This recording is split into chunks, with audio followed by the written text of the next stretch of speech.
fire grows and grows and grows as I keep getting more popular, more beloved, more sanctimonious, and more aggressive.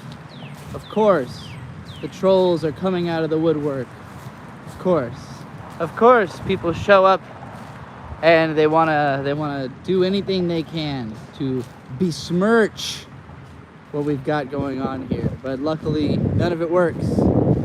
I'm like Teflon. Everything bounces right off of me. And the reason is that their tactics suck. The troll tactics suck. Look, I welcome trolls. I like trolls. I am a troll. I am friends with trolls. I like trolling as a way of getting things done, as a way of social manufacturing. So, when I see people who show up and they're just so bad at trolling that I don't even think they have a future in it, I don't even feel like I can give them help, you know? Typically, I'll just block and then I'll tell them that they need therapy, you know? Because I figure those people, they need therapy more than they need to be trolling on the internet. Some people need to be trolling on the internet. Some people's destiny, some people's heroic destiny is to troll on the internet. Dick Masterson, that guy's heroic destiny. Vito's heroic destiny is to troll on the internet. Some people's tragic destiny is to troll on the internet. Null from Kiwi Farms, tragic destiny to troll on the internet. Can't help it.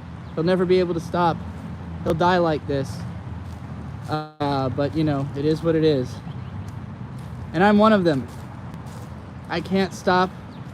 I was raised in this, molded by it, born in the darkness. So, you know, I have to be a troll. That's my job. It's my role in society. So when I see people who show up and they think they are trolling me, and they're just so puny and pathetic that I can just shoo them away with the brush of a hand, I wonder, I do sort of wonder, like, where do they scurry off to? Do they just go die? You know, like, do they come back in a new form? Do they reshape? Do they try again? How many of the burner accounts that I've banned are the same 10 to 20 people? You know, how many of them are actually fresh faces, and how many are just like a couple really dedicated people who have a lot of YouTube accounts, you know? I'll never know. And I don't really care, though it is a curiosity. It is mildly fascinating. But I want to help them get better. I feel like if you're going to troll me, you have to at least get the basics down. So I'm going to help. I'm going to help with this. I'm going to help my trolls. I'm going to help you troll me better. Because just like blocking trolls is boring, you know, like, you'll notice I engage with trolls a lot. I talk to a lot of people in my comments. I talk to a lot of shitty people. Usually it's because I vaguely recognize them. Like, if I know that somebody really has been watching my content because I know their name, or I have maybe interacted with them before, or maybe even I just can tell in the way that they're speaking that they are being sincere. You know, there are some people I can tell they're being sincere, and so I'll respond to them. Whether I think they're somebody I, like, you know, am being respectful towards, or if I just think, like, they're a cunt and I need them to know they're a cunt, because, like, especially if you're a cunt and you're recognizable, like you've been around and you've been a cunt, then it's like, okay, it's time to let you know. It's time to let you know you've been around and you've been a cunt for a while, you know? But, like, for the most part, people I recognize, I'm more likely to actually engage with. But when people show up out of the blue, and it's like, I don't recognize this name, and this comment doesn't suggest that you really understand what I'm about, but a lot of the times they're pretending they do. That's really the type of people I'm addressing in this video. They think that I can't tell, and it's bizarre. Like, I just have such a deeply embedded audience. Like, most of the names that come up in the stream have been around for years. Some of them a decade. So when a name shows up that I don't immediately recognize, and it's somebody who's saying like, oh, I've been a long time fan, I've just never commented, but now I'm suddenly upset with the way you're behaving, and I'm like, that's just not possible. It's not possible that you could be paying attention to the way I behave at any point and suddenly change your mind about me now. It just doesn't make any sense. It's not a troll that works because it doesn't register to me. People will tell you that I have changed because they are stupid or they are themselves trolling. They're like looking for the in. But like, the fact of the matter is, anybody who's been following me for this long knows that like I've been on exactly this level of demented crazy train the whole time. But I have held back in certain aspects. Like, I'm about to go much further than I ever have, I think. Or I'm in the process of going, if you were going to complain about right now, I could see it, because I am pushing things to the next level.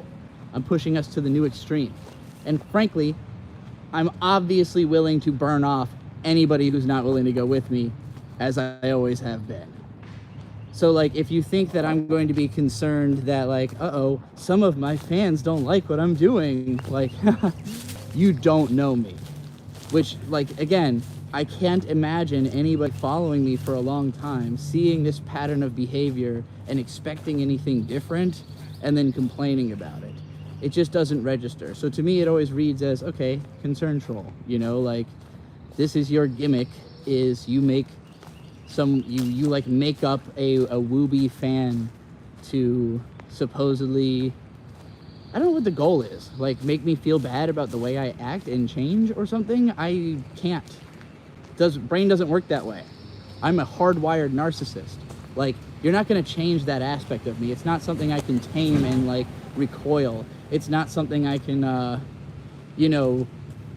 I get weaker if I try not to do it. If I try to be less narcissistic, I don't have like another mode of thought that I can switch to and be like, okay, now I understand how to be humble all the time. No, it doesn't work that way. Brain's already programmed. I'm 33. There's no changing this. This behavior is hard set. All right? I'm done developing as a person. I'm not interested in developing as a person. You know, I've hit my stride. I'm right in my pocket. I'm in my lane, cruising at a comfortable speed. There sure is a lot of noise around me right now. Good morning, your stuff is cool. Ellen got to catch a morning stream for once, cool. Yeah, I started a little later than usual. It's almost 11. I had thought Bird was getting home early today, but that's tomorrow. So I'll probably be going till 2. And then once my dad gets off work and I can use the office, I'll switch over to there. Concern trolls, the goofiest ones are the ones that get like my life details wrong. Well, they'll show up and be like, how do your parents, what would your parents think if they could see you? I'm like, I live with my parents.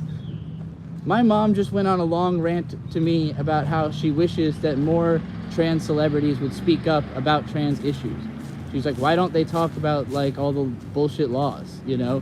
And I'm thinking they probably do, and just nobody publishes it, you know? Like, it's just, trans voices are heavily suppressed. But I won't let mine be, you know? I will scream as loud as fucking possible. I will definitely make you pay attention. I don't care who you are. You're gonna listen to me like it or not, right now, as Chester said. I miss pretty mornings. It's fucking nothing but storms here in Texas. Damn, that sucks. Nothing but jets here in Norfolk.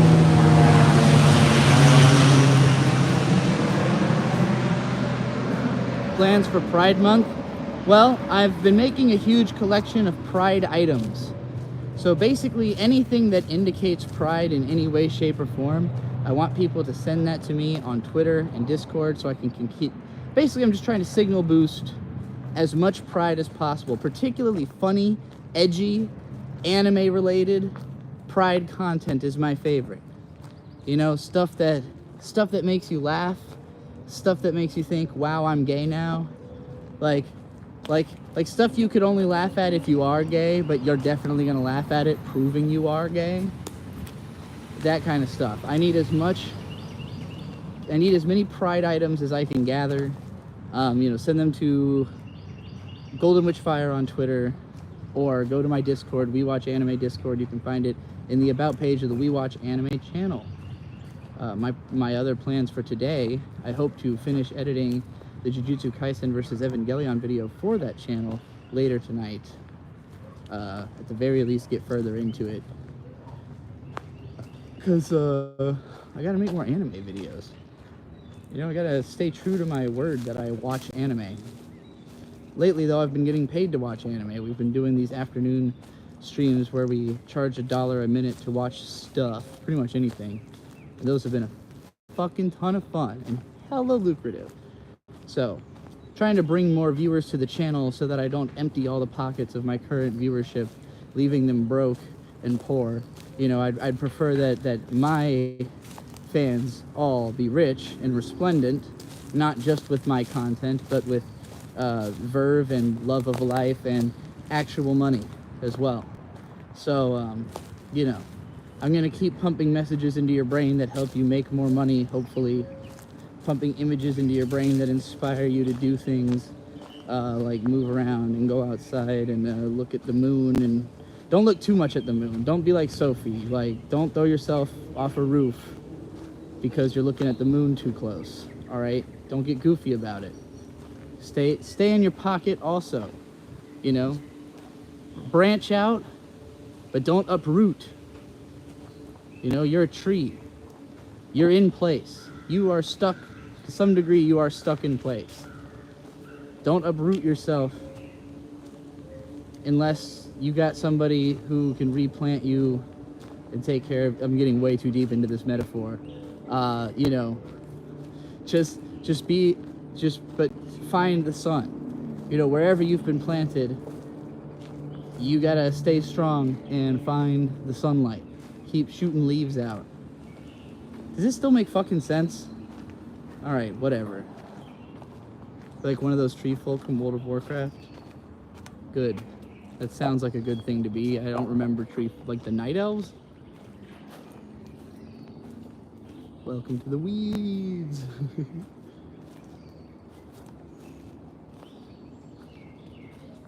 Still feeling a bit sick, but not as bad as before. That's good. Life is good for me. I've been making money. Thank you. Getting fucking potential spam calls that get forwarded to your phone for some reason. I seriously don't understand why it doesn't just automatically block a call that it knows is spam, but whatever. Interrupt my fucking stream with your fucking spam calls. I need more than one phone. Unfortunately, accomplishing everything I want to do requires a preposterous amount of money, and I cannot get it all just from you all. I love you all and I love your money, but we need to grow this thing, and I need to figure out how to do that, because I cannot bankrupt my fans, especially a lot of you who, again, have been around for a really long time. And I'm not trying to like fuck up your fiscal year or anything. JNES with Australian $7.99. Thank you very much. I forgot to tell you a while ago, I'm trans with she, her pronouns. Happy Pride Month. Good to know. Happy Pride to you too, JNES. Is that the best way to say your name, JNES? Let me know the best way to read it. Always want to try to get people the most comfortable experience with having their names read and everything. Been here since 2012 for better and worse. Lol. Yeah, that's a long fucking time. Plexus Smacks, though, I will tell you, I don't recognize your username. I don't know if you've changed it or been somebody else in that time. But it doesn't strike me as familiar. You never chat? Well, welcome. Welcome to the world of the speakers. I know what it's like to be a long-time lurker. I'm sure there's plenty of channels that would still be surprised that they found out I like watch them, but these days, usually if I find a channel I like, I try to leave comments on it like every time, because I know the engagement helps. So like if I have something to say, and especially if I know they read comments, like what's his name, Professor Sky, the hip hop reviewing doctorate man, like that guy, his videos are kind of rambly and all over the place, but like there's almost always something in there that'll make me want to leave a comment, and I know he reads them because he says if you put the phrase AVAA, meaning awesome video as always, in a comment, he'll always read and like and heart it. Squirrels running around me. So yeah, I you know, for me, the discussion is a huge part of my engagement with the platform. This is also why I want to address the concern trolls. I mean, I've been speaking to commenters for a lot of my time on YouTube, and I'll say, I think even back in like the Commenter Rules PCP podcast, I think we were being kind of unreasonable, maybe just a little bit unreasonable with our expectations of people's engagement with the commenting. But it's only because I literally read every comment. Like, I check my comments tab on YouTube all the time. And there was a period where I stopped just because I was getting so fucking many of them so often on old videos. Like, particularly any of my older videos that were really popular, for the duration of time that they were getting lots of views, they would still get lots of comments, and like, it just got to be like a lot to you know, always be going back to these 6-year-old conversations.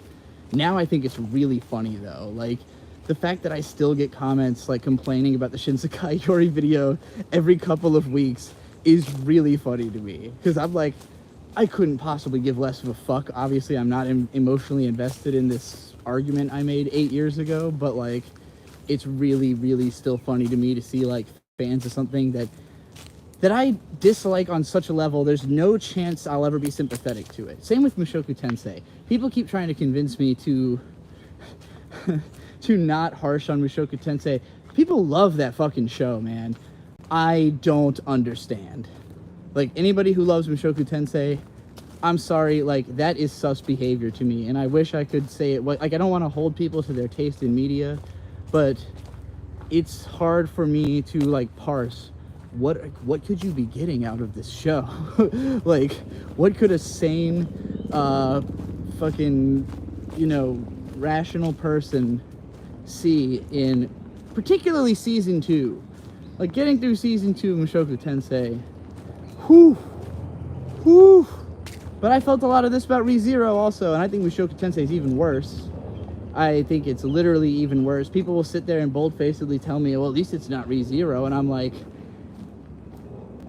I think it might be even worse. Like, what do you mean? They're both fucking garbage. Why are we having this conversation? There's always going to be those certain things that like are the hard dividing line that make you like, nah, I cannot listen to the mainstream. I cannot let my opinion be swayed by what other people think is good, because then I will end up being somebody who thinks ReZero or Mushoku Tensei is good. I couldn't live with that. Like, I have too much pride, too much self-worth. If I found myself waking up one day and realizing like Mushoku Tensei is my favorite anime, I would probably drown myself, like right then and there. Just on the spot. This life can't continue, you know. It's all ogre for me. Couldn't handle it. Couldn't handle realizing that.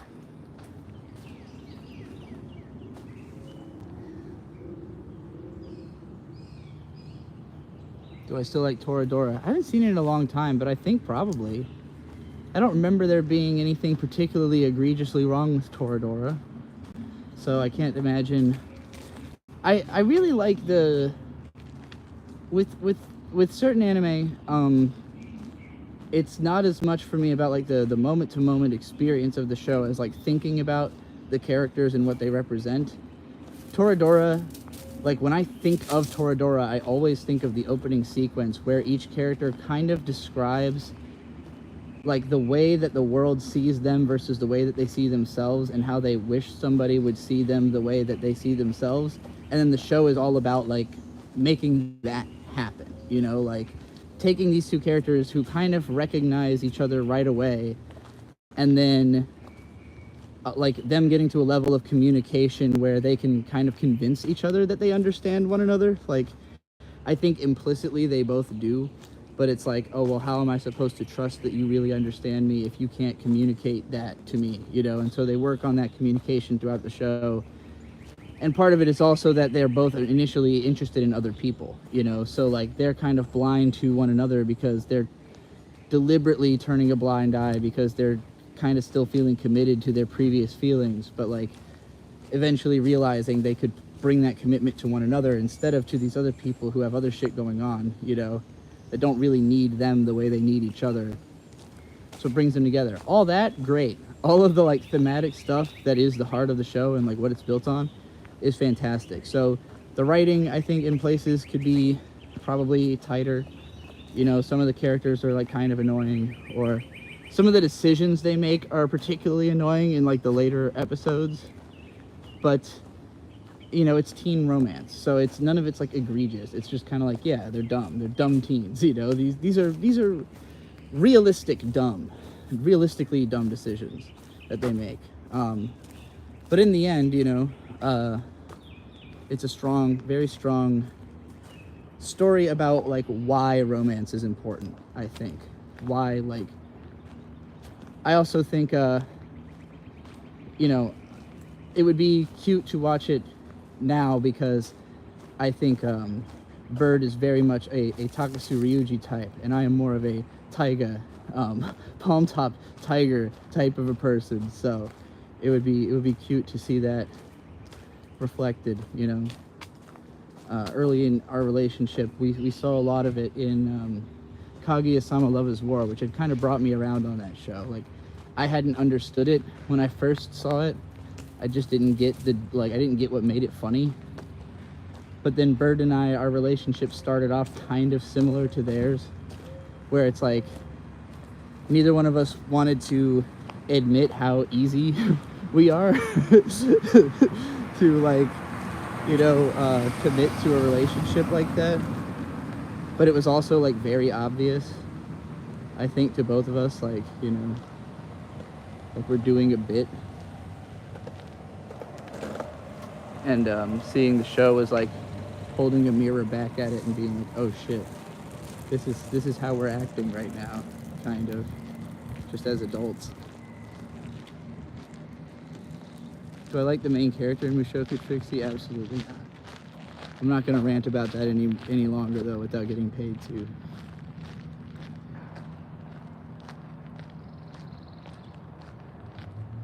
Missing Void Gazers. Void Gazers will probably come back at some point. Riley brings it up all the time, but we have never found a hole in everyone's schedule. Mint has constantly had an endless amount of stuff on her plate. Like, every time I talk to them, there's even more stuff that they've got going on. So, you know, they're always trying to find, like, always trying to work ahead enough to create a hole in the schedule. But then, of course, something will always come up that, you know, takes up that time that you would have had ahead of yourself.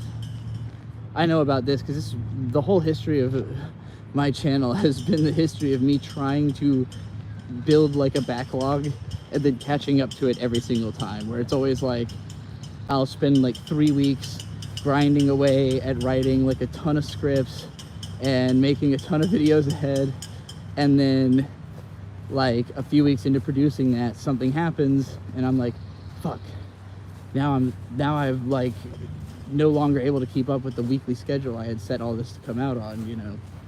Whatever, it's a tale as old as time. That's what I love about live streaming. There's no way to like you kind of know when you're fucking up because hours are ticking by in the day that you're not live streaming, you know, like, or you're looking at the screen and no money's coming in. So it's just so immediate, the feedback. Like, everything is way too vague when you're working with like writing ahead of yourself or producing videos that come out on a schedule, but you don't get paid per video, you get paid by the schedule. But then some videos get more popular than others, so it kind of feels like it's still a failure even if you got paid for it, if it doesn't get a lot of views, because if it had gotten a lot of views, you'd get paid more on your next video regardless of how many views that video got. you know, when you get to that level of abstraction, it's distracting. It's very nice to just be like, I turn on the camera at 11 o'clock. I turned it off at 4 o'clock. The number was 100, you know? Cool. I know exactly the value of my time today, you know? So yeah, I've been enjoying streaming a whole lot. Streaming is the future, TBH. Grift the parasocial relationships. Well, and I'll say this as well. So what's been interesting to me about doing this stream is, like I said, a lot of the people who show up are people who have been parasocially related to me for a very long time. And the levels of those relationships are different for every person, but a lot of them are also some of the deeper relationships that I have in my life.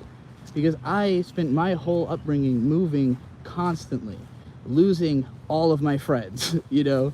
So like, this is another part of the concern trolling that doesn't work on me, right? So some people will try to bring up like, oh, your friends in the PCP don't talk to you anymore because you've made all these bad decisions. I'm like, yeah, but I have older friends who still talk to me, and also way more older friends that I lost before the PCP. People who I cared about a lot more than them, you know, that I haven't talked to in a decade.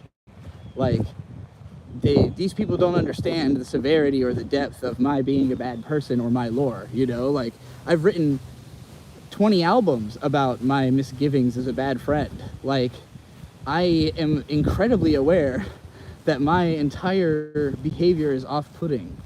I like acting creepy. I like acting weird. I like listening to the Mars Volta and Coheed and Cambria and, you know, singing in a squeaky voice about 25 wives in the lake tonight, Roebuck in the water of a marble shrine. Like, that's the kind of shit I'm sitting around doing in my room.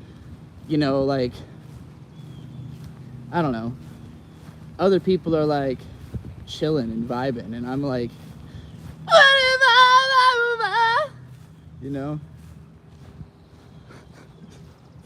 That's Cassandra Gemini by the Mars Volta, for anybody who doesn't know that song.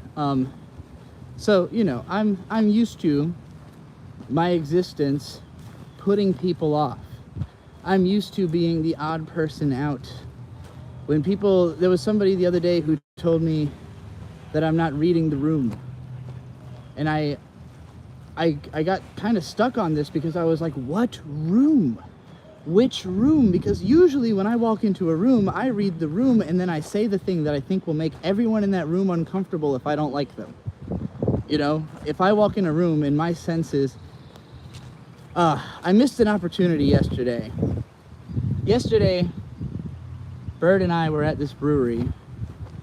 I'm trying to remember the name of it. The Hive. I think it's just called the Hive. It's something simple like that. I got something in my sock. We were at this brewery, and they have like a top area, like an upstairs area that opens at 5. We were there at 5, so you know, we were the first people up in this top area. You know, it's called Just You, I think, is what they call like the top area. It's got like a nice view of Ghent, Norfolk, like the gentrified part of Norfolk, you know, through some slit windows. It's got like a nice rustic wooden kind of atmosphere, playing like obscure jazzy music. They've got like a bunch of records, like what looks like a tiny desk DJ setup with like a record collection on the wall of weird cheap music. You know, they got these really nice green marble tables, like circular small tables, but they're like green marble. They looked awesome. Amazing atmosphere in this place, right? So Bird and I are the only people up here. We've got our beers, and one by one, a group of teachers, what are obviously teachers, come into the building. Every single one of them looks like somebody who could have been one of my teachers. Like, it was astonishing to me how like weirdly familiar they felt, even though I knew these are all Norfolk teachers. I never went to school in Norfolk. There's no chance any of these people taught me. They just look like teachers. Teachers from Hampton Roads, you know? So I was like, shit, here's all these teachers, and they're coming in, and they're, you know, they're all giggly, they're all kind of, it's like a weirdly almost flirty energy going on, you know? Everybody's just kind of giggly in their little teacher outfits and stuff. and they were being like kind of loud. So we got up and we went to the other side of the room, you know? So we're over there, we're chilling, and at some point Bird gets up and goes to the bathroom, and he realizes that these teachers are bragging about times that they bested their students in verbal disagreements. Like times that students were getting rowdy and tried to talk back to them, and they sat them back down. And they're all like laughing and like, you know, celebrating one another for the way that they wrangled their dumbass students. That's the way they all were acting, like they were just, I can't believe these kids think they're better than us when we're so much better than them. Like that was the whole attitude. And it was frankly fucking sickening. Because at one point, one of them, mocking the way that other kids talk loud, is like, or talk loud like this all day, and everybody gives a big pop of laughter. Motherfucker, you're in a bar! You're in public! Fuck your fucking school, fuck your fucking class, I'm drinking my beer, I don't want to hear a bunch of piece of shit teachers talk about how badly they treat fucking children when I'm enjoying my drink!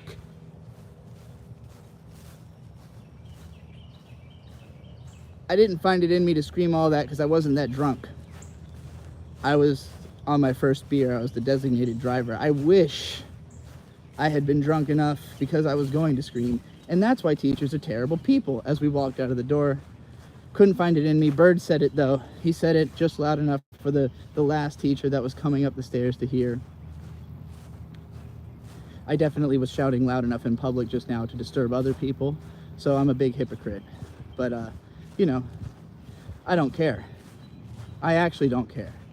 I don't teach children. I stay away from children. Children are brats. All those teachers agree with me. They decide to hang out with them anyways. That's fucking suspicious and weird behavior to me. Sitting around, like, you know, jacking yourself off over how much power you have over people you think are literally beneath you because they are younger and don't know anything, and you're the one who's supposed to be teaching them how to be better. So yeah, I don't know.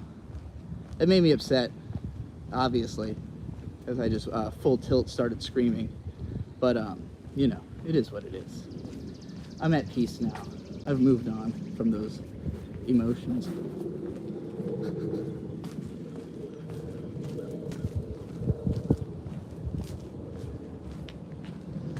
Should we help that screaming lady? No, I think people were more so like, let's walk in the opposite direction of that.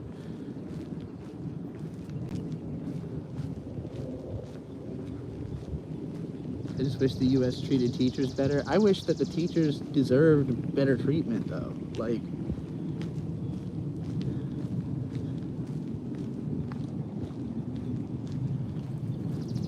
nothing about that attitude made me want to help any of those fucking people in any way, shape, or form.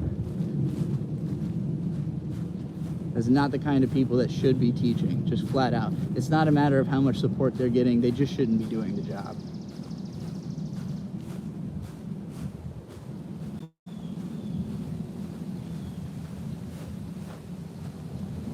I didn't expect to start screaming about teachers instead of about the concern trolls. Like, I made this video to mock concern trolls, but turns out they don't make me nearly as mad as real issues in the world, like bad teachers, you know?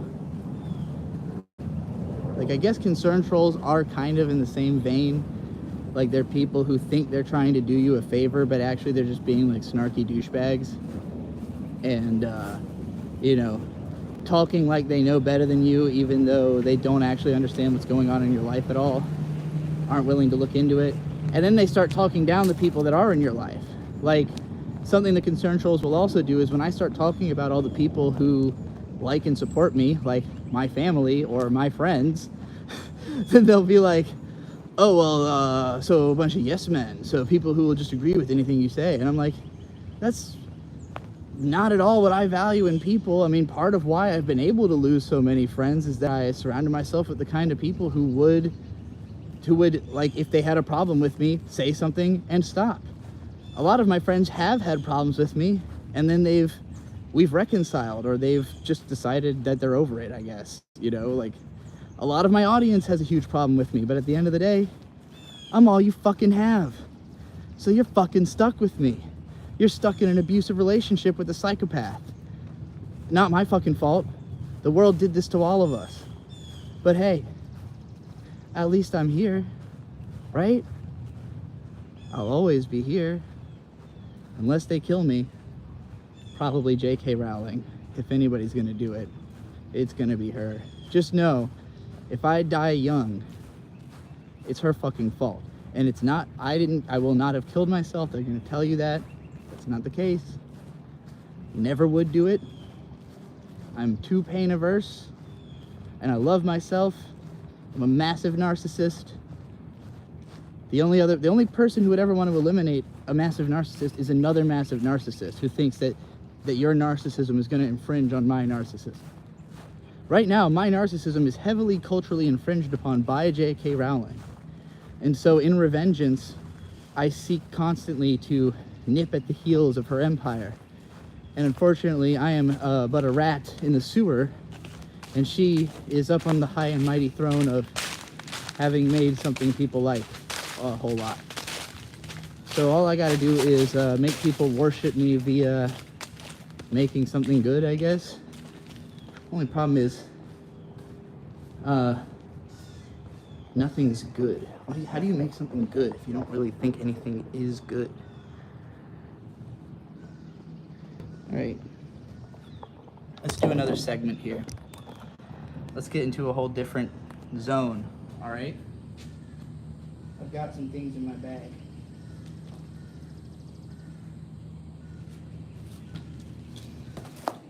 It's time for another round of Trixie takes account of her spending to make it a tax write-off. I went to Walmart earlier. Here's a list of what I bought and why, so that I can write all this off in my taxes, because this is now part of my job. I got a pound of broccoli crowns. The inspiration for the broccoli is that I was in the clearance section and I found this estrogen regulator drug, and it seemed like it basically for women who have like too much estrogen, I guess it helps to balance it out and make you less hormonal and like I don't know, moody. Like it literally advertised itself as like controls your mood swings, and I was like, huh, what the fuck is in this? Like, how could that be a thing that you could make? And I read it, and it basically said broccoli, like ingredients in broccoli, and I was like, oh, so if you eat broccoli, you can keep your mood and hormones under control. Sounds great. So I got some broccoli, because I take a lot of hormones. Let's see. I got whole milk, $1.69 for half a gallon of whole milk. The broccoli was $1.64, by the way. Bananas. I got a pound of bananas for 55 cents. I got mom cereal? What the fuck does mom cereal mean? It was like an apple flavor. It's like the knockoff Apple Jacks, like a huge bag of knockoff Apple Jacks. It was $5.48 for like 38 gallons or something. No, that can't be right. 38 liters? 38 liters or something? Walmart. I'm getting this cheap food at Walmart. Walmart in Norfolk. I know food is way more expensive in California. If you live there, then you're fucked. But this is what it costs at Walmart in Norfolk to get real. I mean, I'm good at getting cheap food. Great value whole milk. Off-brand Apple Jacks. Bananas. Non whatever the fuck the not special bananas. They're not injected with anything or whatever. Or they are injected with everything. Whatever makes them cheaper. What state are we in? We're in Virginia. In Southern Virginia. Good night. Jane S., did you tell me how to pronounce? I didn't read how to pronounce your name. Let me go back. Make sure I'm saying it right. Because I know I asked you and then I didn't actually read your response because I was ranting about something else. Wow, there's been a lot of chat that I missed. Let's see here. Entrepreneur Jenes. Or Jeans? It's a silent E. Imagine the sound of the first half of Jesse, and that's better. So Jens. Jens? Like Jens?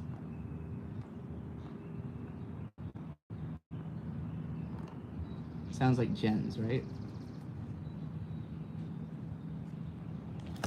Shit. Almost dropped my phone. Well, Jens probably already went to sleep, so might not get an answer on that. Anyway, let's continue with my groceries, alright? Let's continue making my groceries a tax write-off. I got Great Value rice squares. That's right, I got 2 different types of cereal. Why? Because I get hungry throughout the day and lose energy, and I can quickly regain energy by eating a quick bite of cereal. $30 for weed? No, I didn't buy weed today. I'll let you know when I do. It'll definitely be more than $30 worth.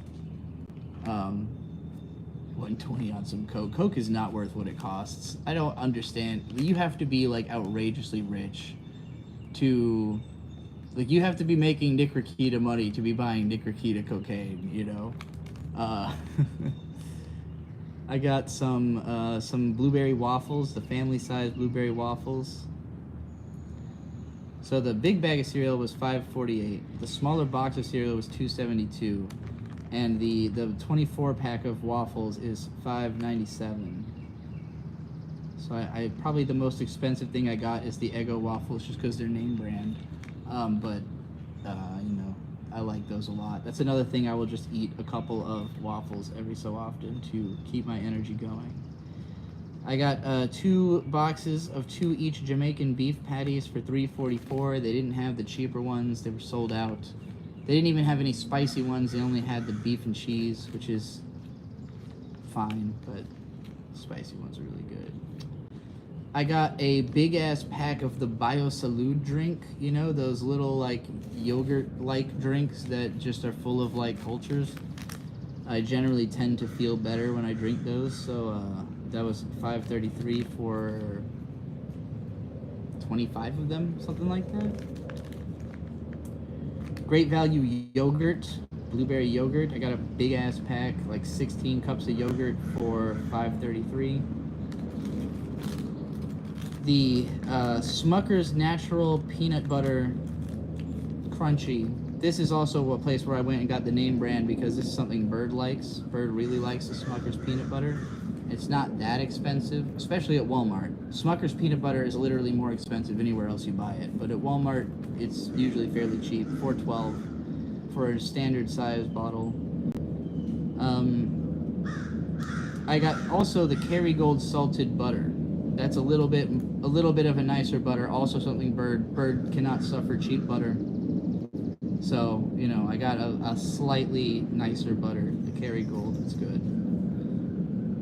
That was $3.98. And then I got some Italian bread for $2.78, you know, like a loaf. And eggs for $3.12, totaling $48.50. That's what I spent at Walmart today.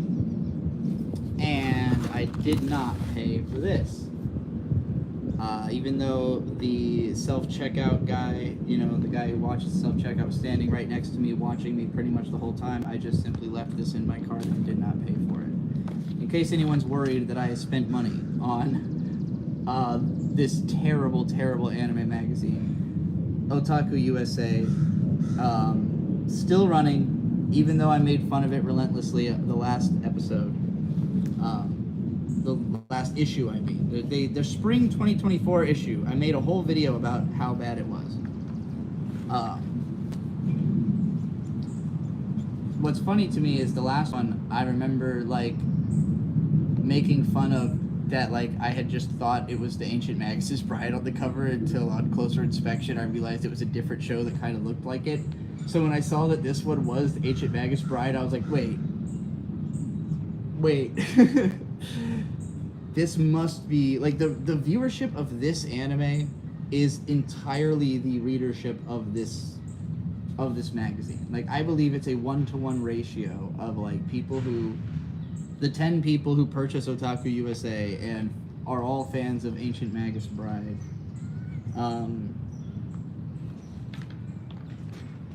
The number one thing that was pointed out to me in the comments on that previous video, because I hadn't picked this up when I was talking about it, but everybody did in the comments. Their social media page. It's still like this, in case you were wondering if they updated it since everyone pointed it out last time. No, they still do have a Google Plus link and an old school Twitter link, and a fucking Facebook page. This looks like it was designed 12 years ago and has not been touched since. Pretty incredible. Alright. What's all in here? Pokemon Concierge? I'll read about that. I loved Pokemon Concierge. Let's see if they have the same take I did. Alright. Anime reviews. Pokemon Concierge. Short and sweet is their tagline. That doesn't tell me much. Kara Dennison. Alright. Pokemon is and always has been a franchise of contradictions. On the one hand, we're presented with adorable and strange creatures to bring up and befriend. On the other, we're encouraged by the broadest side of the series, that's a strange phrasing, to capture and fight them to become the very best. As fun as catching and battling the cute little cryptids can be, most of us have a personal attachment to at least one of Nintendo and Game Freak's legendary pocket monsters. Such an awkward way of writing. Pikachu and Eevee-centric games, as well as apps like Pokemon Sleep, let us explore the gentler side of the Pokemon world. But 2023's Pokemon Concierge goes even further, removing the battle element entirely and showing us how people and Pokemon can grow together. The stop-motion animated series hails from Studio Dwarf, whose past works include Rilakkuma and Kaoru and NHK's iconic Domokun TV spots.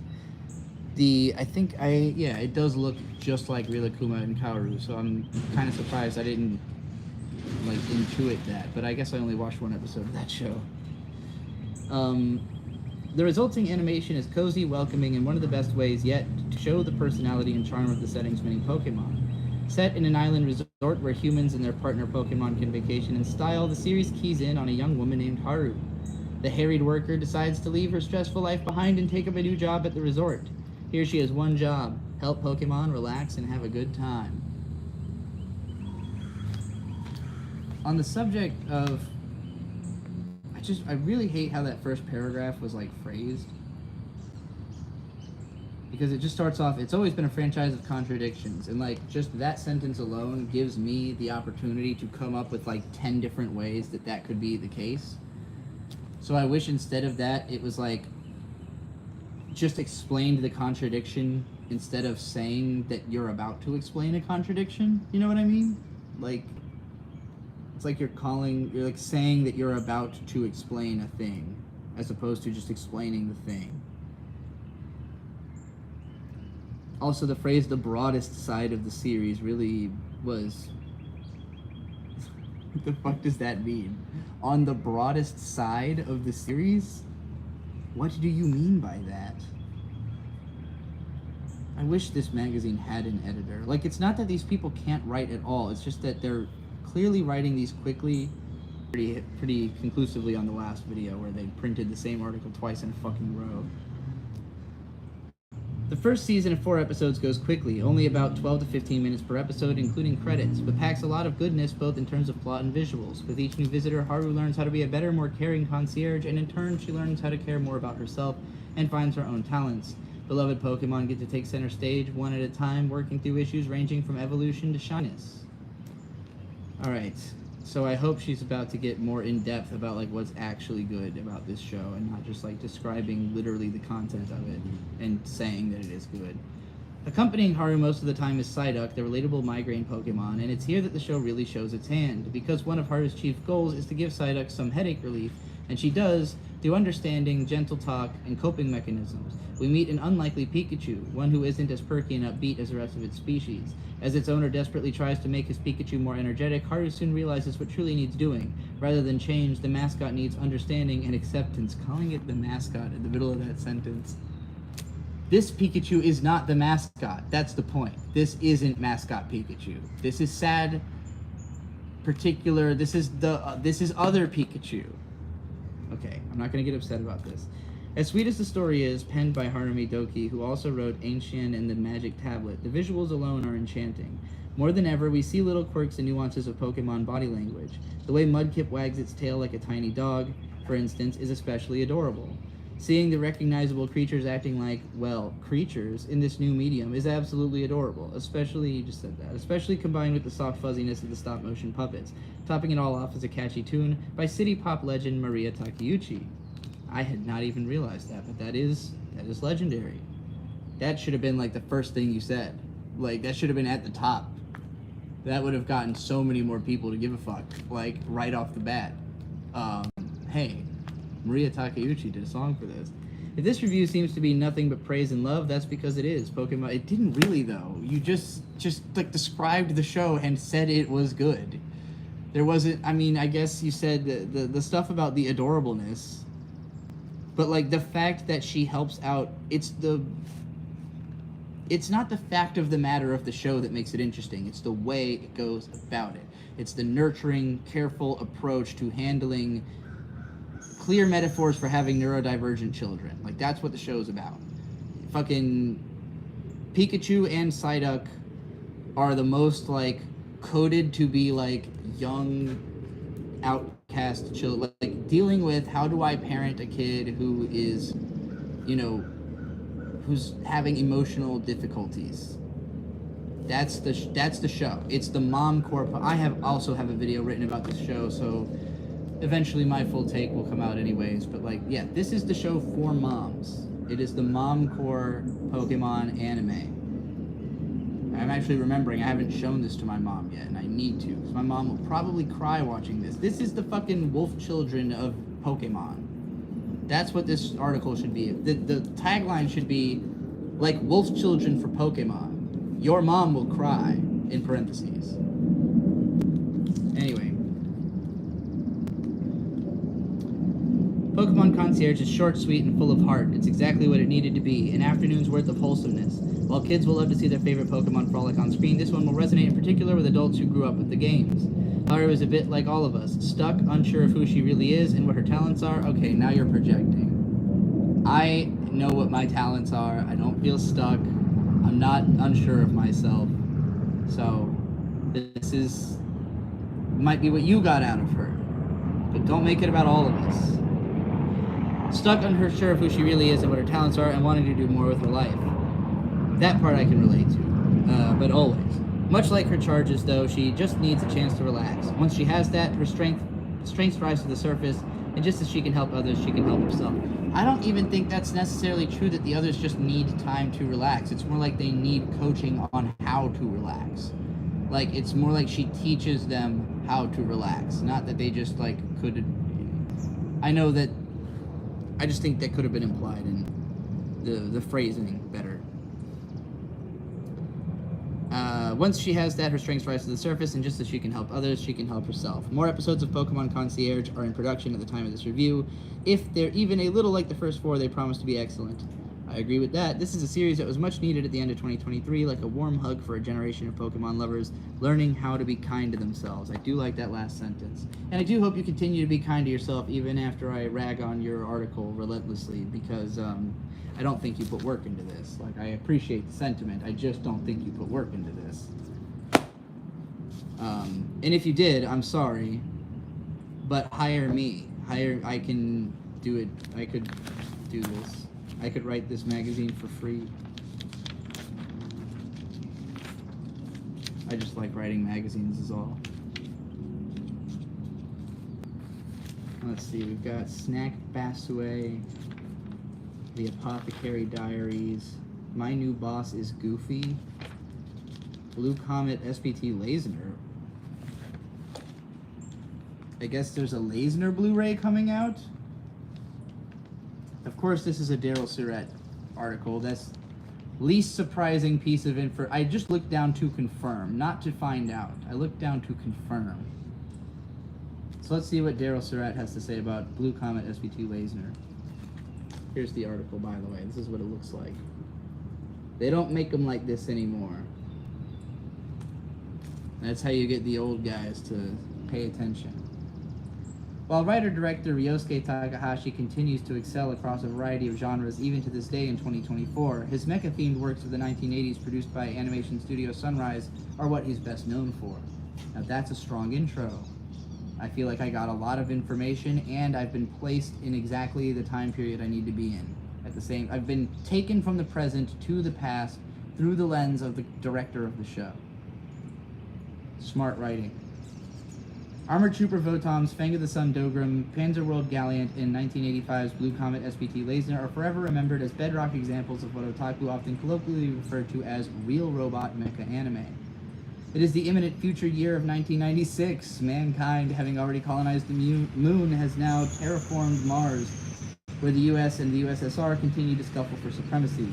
That this was considered plausible should give you an idea how much faith we all had in science prior to the Challenger explosion in 1986. Fair point. I hadn't accounted for that. I have a script about space anime where I kind of note that, like, space anime basically just dies in the 90s, and I kind of attributed it more to the economic collapse, because we still had a bunch of stuff at the end of the 80s. But a lot of that stuff also could have been in development before that even happened, or, the disillusionment came on slow, but it really is like you go from the 80s where there's tons of space anime to the 90s where there's like barely any, and then in the 2000s it kind of starts coming back because there's technology to do it differently, but now it's kind of dead again. Anyway. A group of teenage students arrive at the UN's Mars research base, the sort of trip you, the viewer, may very well take once you become a teenager. But by the end of the first episode, the base is destroyed and nearly all of the students are dead, collateral victims of a battle being waged by humanoid mecha known as superpowered tracers, attempting to defeat one particular blue SPT, which you can probably guess is called the Leisner. Its pilot, AG, is a half-Earthling from the unheard-of planet Grados, whose denizens seek the trivial deed of conquering Earth before the Cold War ends and we become a threat to their galactic power. AG's defection from his relatives and former comrades to defend his father's home planet Earth, where most of the series eventually unfolds, leaves him conflicted, and the story initially plays off of then-contemporary East-West paranoia, as the UN students are the only Earthlings capable of confirming that aliens are behind the mounting attacks on the global superpowers. Bonus points for not only predicting the future existence of a space force, but also how utterly ineffective they are to do anything with their meager traditional ordnance of the non-giant robot variety. Only the powerful SPT Leisner has the ability to fight back thanks to a secret even greater than its sentient AI control interface, Ray, the VMAX system, the activation of which envelops Leisner in a blue comet-like streak as its abilities are greatly amplified. That's the blue comet part. But logically speaking, one super powerful robot and a few sidekicks wouldn't be enough to stop an invading army, covert or otherwise. Leisner dared to admit it. At the original halfway point, 25 episodes in, there's a cliffhanger ending followed by a recap episode. Then, without warning, since Leisner doesn't have next episode previews, the second half opens with a 3-year time skip. For Grados succeeded in conquering Earth and have implemented a Fahrenheit 451/Fist of the North Star-like scenario, complete with a Kaneto Shiozawa voiced glam rock hairband caliber villain, and a crew of marauding evil thugs with robots. A somewhat Kenshiro-fied Eiji and his aged-up friends, well, most of them, must now resist in post-apocalyptic New York City. I did not know any of this about SPT Leisner. See, this is good spoilers. This is like, if I didn't know this, I'd be much less interested in the show in the first place, but like, knowing that halfway through there's a time skip and it turns into Mad Max is kind of hilarious. That was the plan anyway. Infamously, for reasons unrelated to Leisner's popularity itself, the series lost its main sponsor, Sanyo, and was abruptly concluded halfway into the new arc at episode 38, rather than its original intended count. Oh no. Nothing was adequately resolved, but fortunately, 2 compilation OVAs, as well as a 3rd OVA that replaces the final episode, were later produced. Discotek Media has managed to release this collection of the Blue Comet SPT Leisner TV series and OVAs in the US for the first time in native high definition. Its real robot pedigree is unmatched, from its Ryosuke Takahashi scripting to its peak 80s Sunrise hand-drawn mecha animation and designs by the legendary Kunio Okawara, Mobile Suit Gundam, and every other show I mentioned in this review. Mecha anime may not be quite dead, but they sure as heck don't, dare I say, sure as heck can't make them like this anymore. Well, it's true, they literally can't. That was a good article.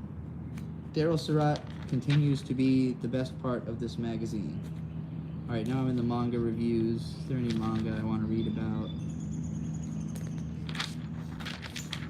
Let me know if you want me to rant about anything else, by the way. Literally anything. I'll take it. Bocchi the Rock manga. Let's see what they have to say about Bocchi the Rock.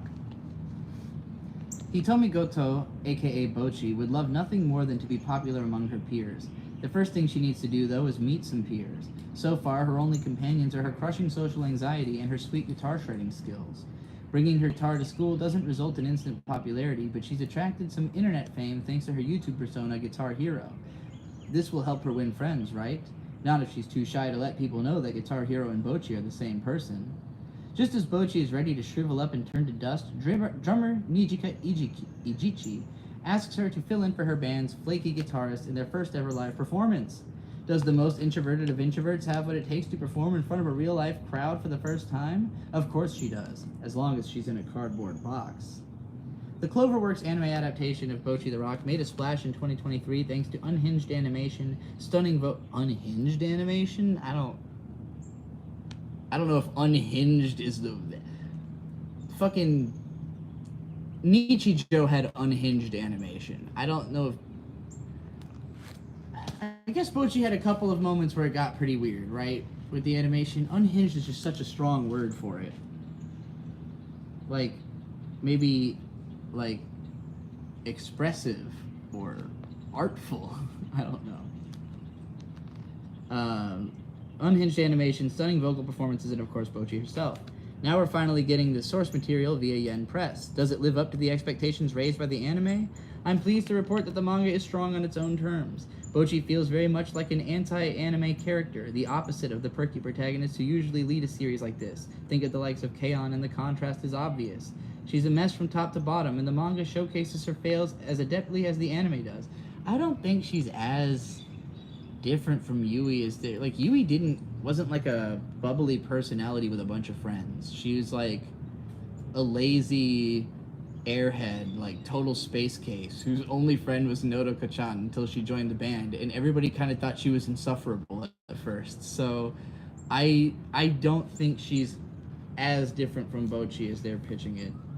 That's not who I would choose as like the to claim Bocchi as like the anti-protagonist. I wouldn't then cite Yui as that, as the protagonist to be anti of. Of course, Bocchi's trouble with social interactions is only half of her struggle. The other is forming a functioning rock band. The manga sticks to a 4-panel comic strip format, but plays it to perfection, with Bocchi's anxieties and cringiness providing most of the punchlines. There are times, though, when artist Aki Hamazi goes full Hendrix and smashes the metaphorical guitar of the 4-panel structure, making for some legitimately powerful moments. Alright, that's a fun sentence. I'm curious to see if the manga will continue to play with its format as the series continues. There's more Bocchi and less rock to the manga. We don't see a lot of the performances, likely because of the limitations of the 4-panel structure. Yeah, no fucking shit. If you read the manga after watching the already popular anime, it can be jarring to realize how much the anime expands on the original material. Not unlike K-On! Ultimately, the Bocchi the Rock manga is a significantly different experience from the anime, but provided you can get into the gag strip format, there's a lot to enjoy here. It may not evolve into a deep dive into mental health as the anime does, but it's certainly worth checking out to see where it goes. That was Michael Goldstein. Alright, that was fine. I only had a couple of complaints with that one, but overall, I feel like they got the point of Bocchi the Rock and communicated it decently. There's a whole Dragon Ball article in here, Toriyama. Okay, actually, how is this all that we've got for, like, a Toriyama memorial in here? Now that I'm really thinking about it, how is this not entirely, like, how is this not like the Time magazine, like just his face on the cover? Like, how is it possible that this is not just a cover with Toriyama's face and like every single character he's ever drawn around them and like no text? How is it not that? But instead, what this is just like a generic Dragon Ball Z article. Otaku USA salutes the late Akira Toriyama with a look back at his most famous creation, Dragon Ball Z. Like, it's mentioned on the cover, Dragon Ball Z powering up. It doesn't say Akira Toriyama fucking died in between this issue and the last one. It doesn't say that on the cover. It doesn't say Akira Toriyama, the most legendary manga author of all fucking time, died in between issues of this heavily manga-centric anime magazine whose reputation originally was probably built primarily on this fucking show. But because this magazine is now only appealing to Fujos, the 10 Fujos that read this, that find this in the back of the fucking Walmart book section, so they can only put Ancient Magus Bride on the cover. You know what would have maybe revitalized your magazine and sold some copies? Making this the fucking covers. I don't need to get loud about this. Let's read their tribute to Akira Toriyama, 1955-2024. Oh, it's already bad. The first sentence is wasted on anyone other than him. Recent years have seen some tough losses in the world of anime and manga, from Berserk author Kentaro Miura to prolific manga and anime luminary Leiji Matsumoto. Yeah, neither of them got a fucking cover story either, did they? March 2024, I'm thinking about back when we had Anime Invasion magazine, later became Anime Insider. That died almost a decade ago. There's no way that magazine wouldn't have run that cover story. Like, it's so easy for me to imagine the memorial cover stories for these magazines. Like, Oda's next, by the way. Don't say shit like that. Oda's got a comfortable 20, 30, 40 years in them. This is shit. Let me keep reading it. March 2024 added another big one to the list with the unexpected passing of Akira Toriyama at age 68. This could not be more casual. The shockwaves were immediate as fans around the globe called out in unison to reinforce the impact Toriyama had on pop culture at large. The phenomena of Dr. Slump and Dragon Ball alone would be enough for a lifetime, but Toriyama has a diverse body of work, and he also left his mark on video games with the designs for Dragon Quest series and the iconic art of Chrono Trigger. Everyone has their own memory of how Akira Toriyama shaped them as a fan, and even those who weren't ardent followers have been quick to echo his indelible global imprint. Be sure to let out your loudest Saiyan power-up shout in his honor. Yeah, that's how I feel about that, too. Jesus fucking Christ. That was embarrassing. Everybody hated that. Alright, skipping over the manga that they have in here. We've got the cover story, of course, Ancient Magus Bride, I don't give a shit. Bang Brave, Bang Bravern? Bang... What is this? Bang Brave, Bang Bravern? An epic feast of anime mecha action. Is this like a new show? Is this an old show?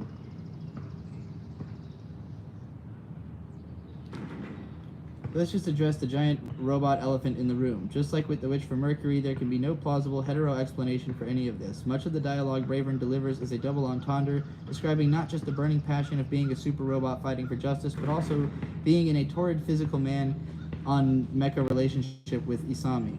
Lewis Smith, the type of man whom Bravern is sure to inform everyone routinely gets his body hair fully waxed, may have numerous interested ladies revolving around him, but Isami is the one he's got his sights on, to the delight of many said ladies who are out and out Fujoshi.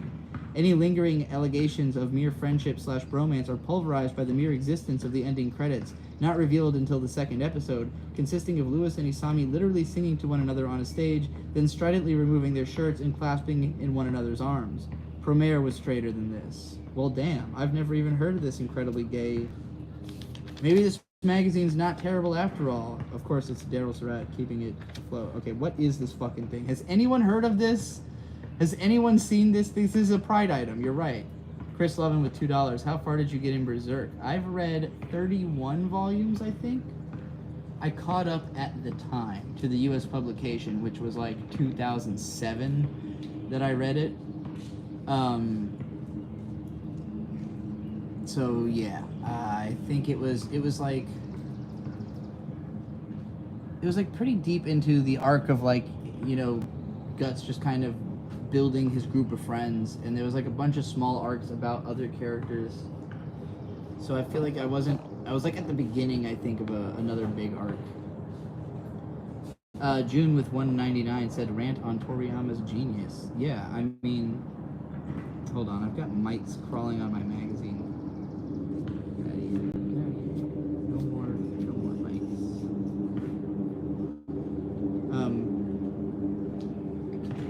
Yeah, I mean, Toriyama, like,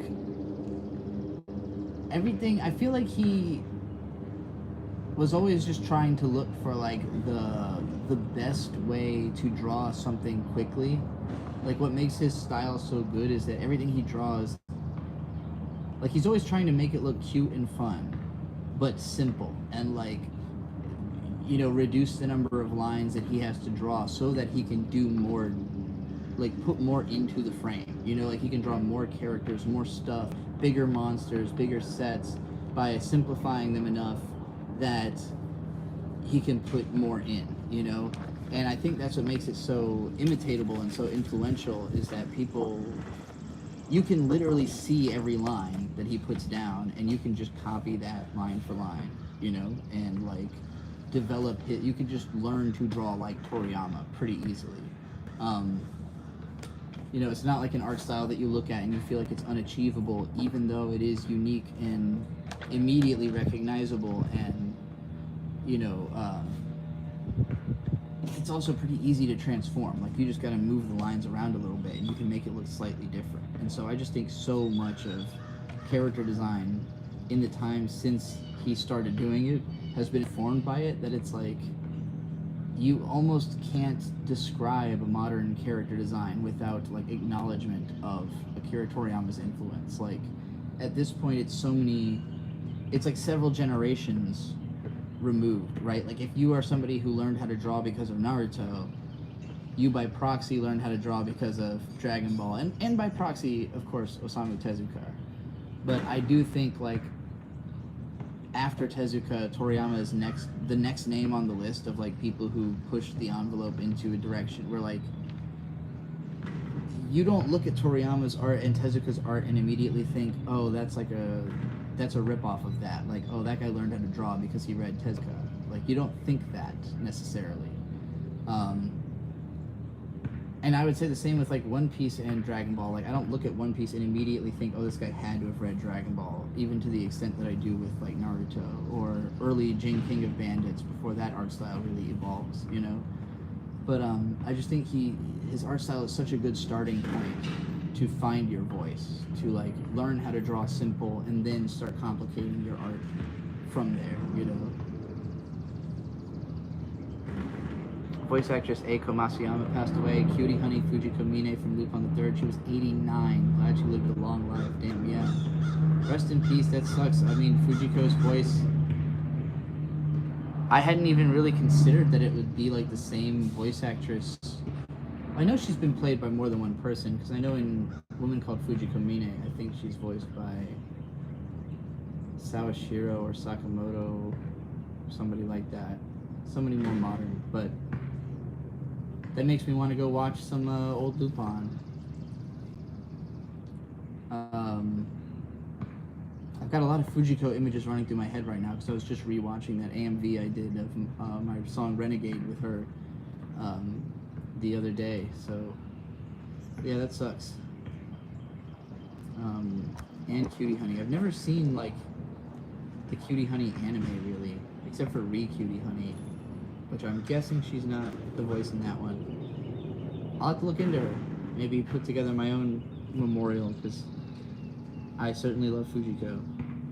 Alright, more about this big gay robot anime. Is this new?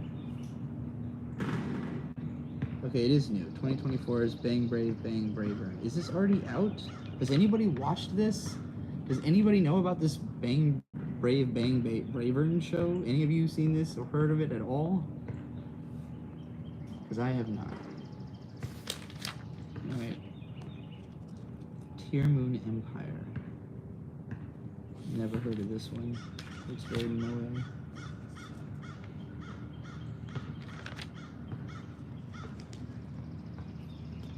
Shangri-La Frontier. Ooh. It's a big Godzilla -1.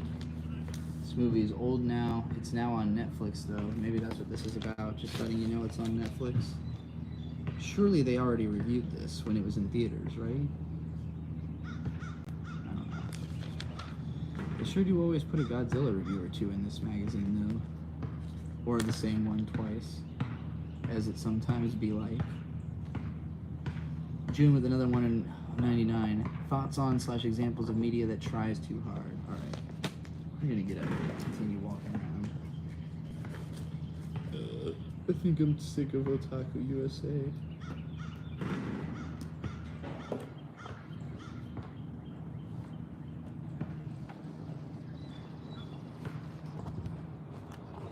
Media that tries too hard.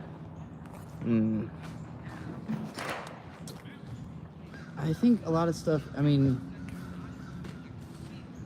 tries too hard is an interesting phrasing, because I don't know if you can try too hard so much as put your effort into the wrong places, you know? Like if you're trying too hard at a certain aspect that you shouldn't be putting into that aspect, I guess that's kind of what you mean, right?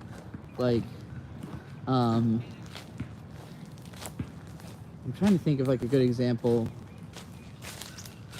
I think a lot of people just feel like they are tasking themselves to create a masterpiece, and like that usually requires like a variety of skills. Not just that you be good at like one thing, but actually like 5 or 6 things that are kind of tangentially related to one another, right? So like, for instance, writing.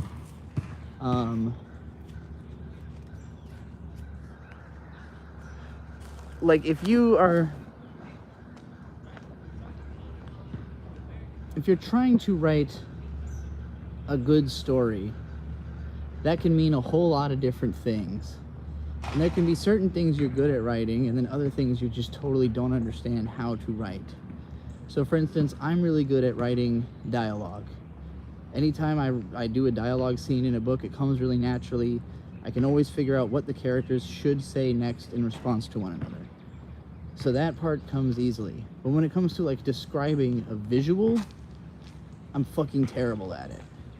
And so if I want a story that incorporates both of those elements, like suddenly it becomes, okay, well I have to be good at both. I can't just be good at one or the other if I want both to exist in the story, you know. So it can come to like, either you have to design the story around your strengths and just say like, okay, I'm going to not include environmental descriptions. I'm just going to write a story that somehow doesn't require me to do that, right? So for instance, you've probably seen some scripts or shorts or something like that where there's just 2 people in a room, right? Like just having a conversation. That's the whole thing. Because some people can write a compelling enough dialogue that 2 people can sit in a room and talk to one another, and that's still a good story. It's just that if that's the only kind of story you can write, it can get very tiring, you know? Like, kind of Monogatari is kind of like that, where Monogatari is pretty much always just like either inner monologue or 2 characters having a conversation. And there's not a lot of like going out of your way to describe like what's literally happening or what things look like, except for in like hyper minute detail, where it'll be like she says a sentence and then she brushes her hair back and then she says the next sentence, you know, like just tiny little conversational details that usually are kind of just a part of the conversation, you know, like they're being mentioned because they're relevant to understanding how the characters are thinking, not because like you're supposed to get involved in like the visuals of the setting or whatever. It almost feels like time freezes during a Nisio Isin story. Like time is just hanging in the balance because he's not describing things in a way that lets you feel the passage of time, you know? So like that's one methodology of making something good without trying too hard, is just take out all the stuff that you can't do well. And then the other way is like just trying to brute force your way through the parts that you're not as good at, right? So like I keep thinking of Murder Drones That was the first thing that came into my mind when you said something that's trying too hard, but it's hard for me to put my finger on what I mean by that, because I think that aesthetically, the show is just awesome. Like, it looks amazing. The shot compositions are always cool. The design sense is really cool. All of that feels like it comes natural. Like, whoever made it just naturally understood what would look cool, what scenes would look cool with these designs. You know, they had a clear sense of what they wanted the show to be. But it also feels like they don't know how to write. Like, just don't really know how to write dialogue, don't really know how to, like, make a scene come together logically. And, like, a lot of the time, I felt like the dialogue almost detracted from my ability to understand what was happening. Where, like, the visual experience was clearly communicating something, but the stuff the characters are saying throws into question if what I'm seeing is, like, you know, like, if I'm supposed to get something different out of what I'm seeing than what I am, just because they talk in such a confusing way.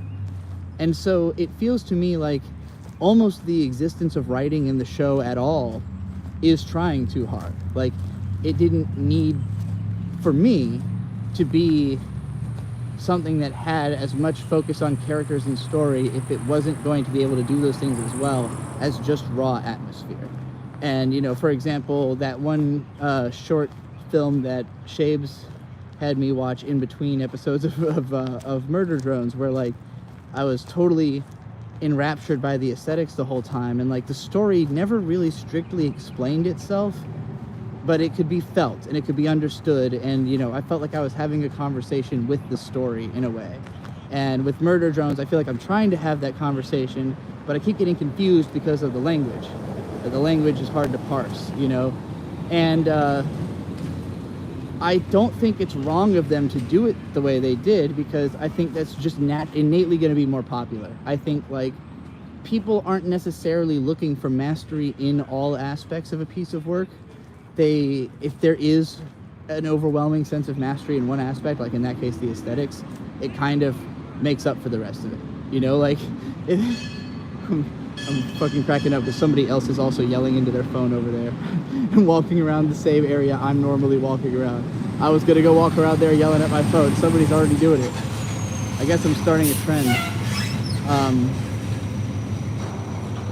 gonna start losing my walk around yelling at my phone spots. I'm gonna have to start fucking finding new spots as my phone ranting territory is taken up. I think he's probably just actually on the phone.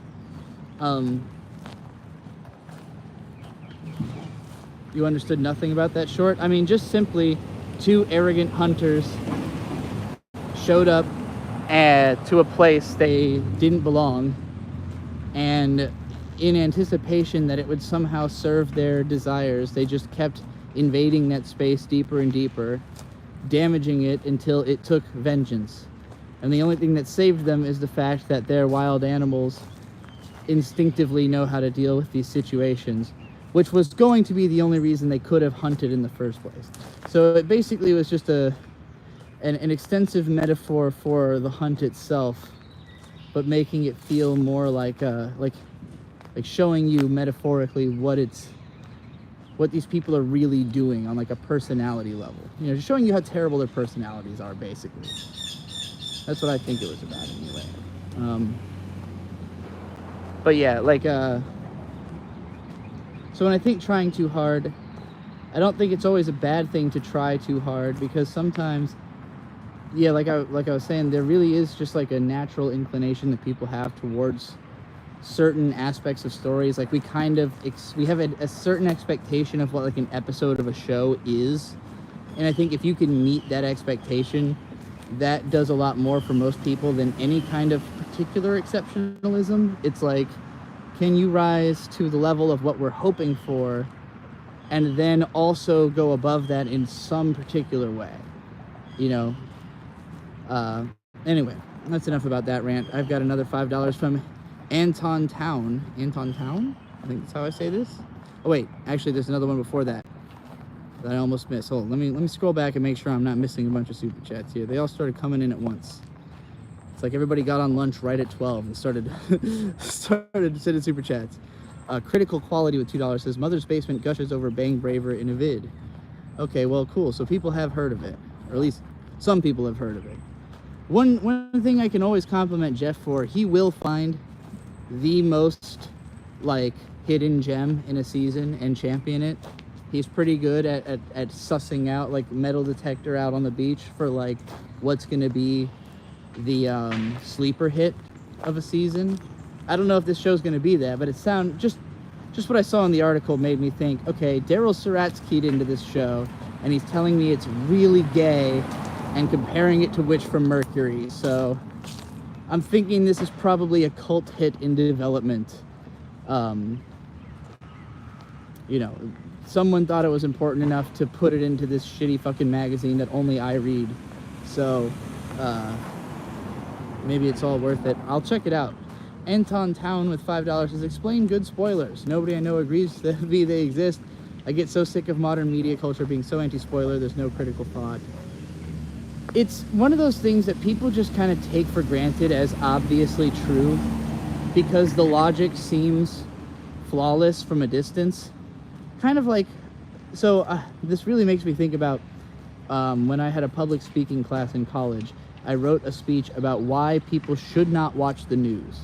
Like and I made a compelling argument, I think, for why you cannot trust the information because it's so out of context that like it's not going to mean anything realistic to you. And the response I got was like, one person literally said, I mean, everything you said is true, but I'm still going to watch the news. And I think that's how people are with spoilers. It's like, it's so ingrained into people who don't like them to avoid them that it's just like a natural, obvious thing. Just like, how could you possibly not want the rawest experience on the first go? And there are some people who take it, like Matthew Matosis takes serious. I love that guy. Greatest video game analyst of all time.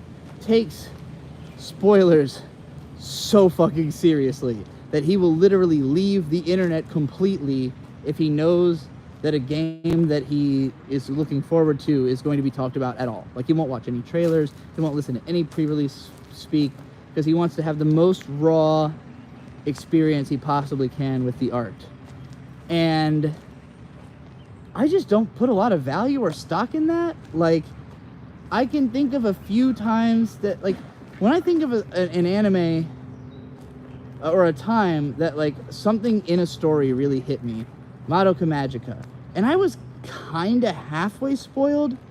This is another thing about spoilers, right? Out of context, they usually don't fucking mean anything. Like, if I just tell you, like, I almost said Dyke Spies, Spike dies at the end of Cowboy Bebop, you know? Like, if you don't know what Bebop is, you've never heard of Spike, you don't know why you should care. And there are some people who are like, well, I'm not going to watch the show now because I know the main character just dies at the end. So, what's the point? And it's like, the show wasn't for you. If you feel that way, don't watch it. You know what? You're right. Don't watch the fucking show. In fact, please, if you watch any show, don't tell me about it. I don't need to know your opinions. Like, but if you watch Cowboy Bebop, knowing Spike is going to die at the end, I don't think it changes your experience very much. I don't think you'd go into it and have like a totally different read on Spike Spiegel knowing he was going to die at the end of the story. If anything, you would feel like there was way more build-up. You'd be like, oh, this story is actually going somewhere, like this is going to build to something. Like, to me, a lot of shows only really start becoming meaningful after you finish them, and then they get interesting. You know, like, it's when you go back through, when you know the spoilers. Sometimes, like, sometimes it just helps to, like, it helps with your whole reading of the show. Sometimes, like, the whole show is kind of giving you subtle hints at something anyways, and then when you get the spoiler, it's kind of just like a confirmation. But, like, again, everything I can think of that hit me hard in anime was predictable. Like, okay, Gurren Lagann, Communist Death, episode 8. On message boards that I was on, in episode 7, people were already commenting that they thought Kamina would definitely die in the next episode. And it was because, like, if you know the structure of, like, epic tragedy, you know, like, or even just any kind of, like, any storytelling that's in this format, it was setting up for this. Like, you had this moment where Simon feels like betrayed by his own faulty expectations of Yoko's feelings towards him, because he realizes that she likes Kamina, and it kind of throws him off his groove. There's a turtle in front of me, in his shell. Just a shelled up turtle right here in the middle of the fucking road. Hey, turtle. I'm not gonna bother him. I'm gonna go the other way. Cool. Turtles. Didn't know there were turtles in this forest, but I'm not surprised because there's a lot of lizards out here.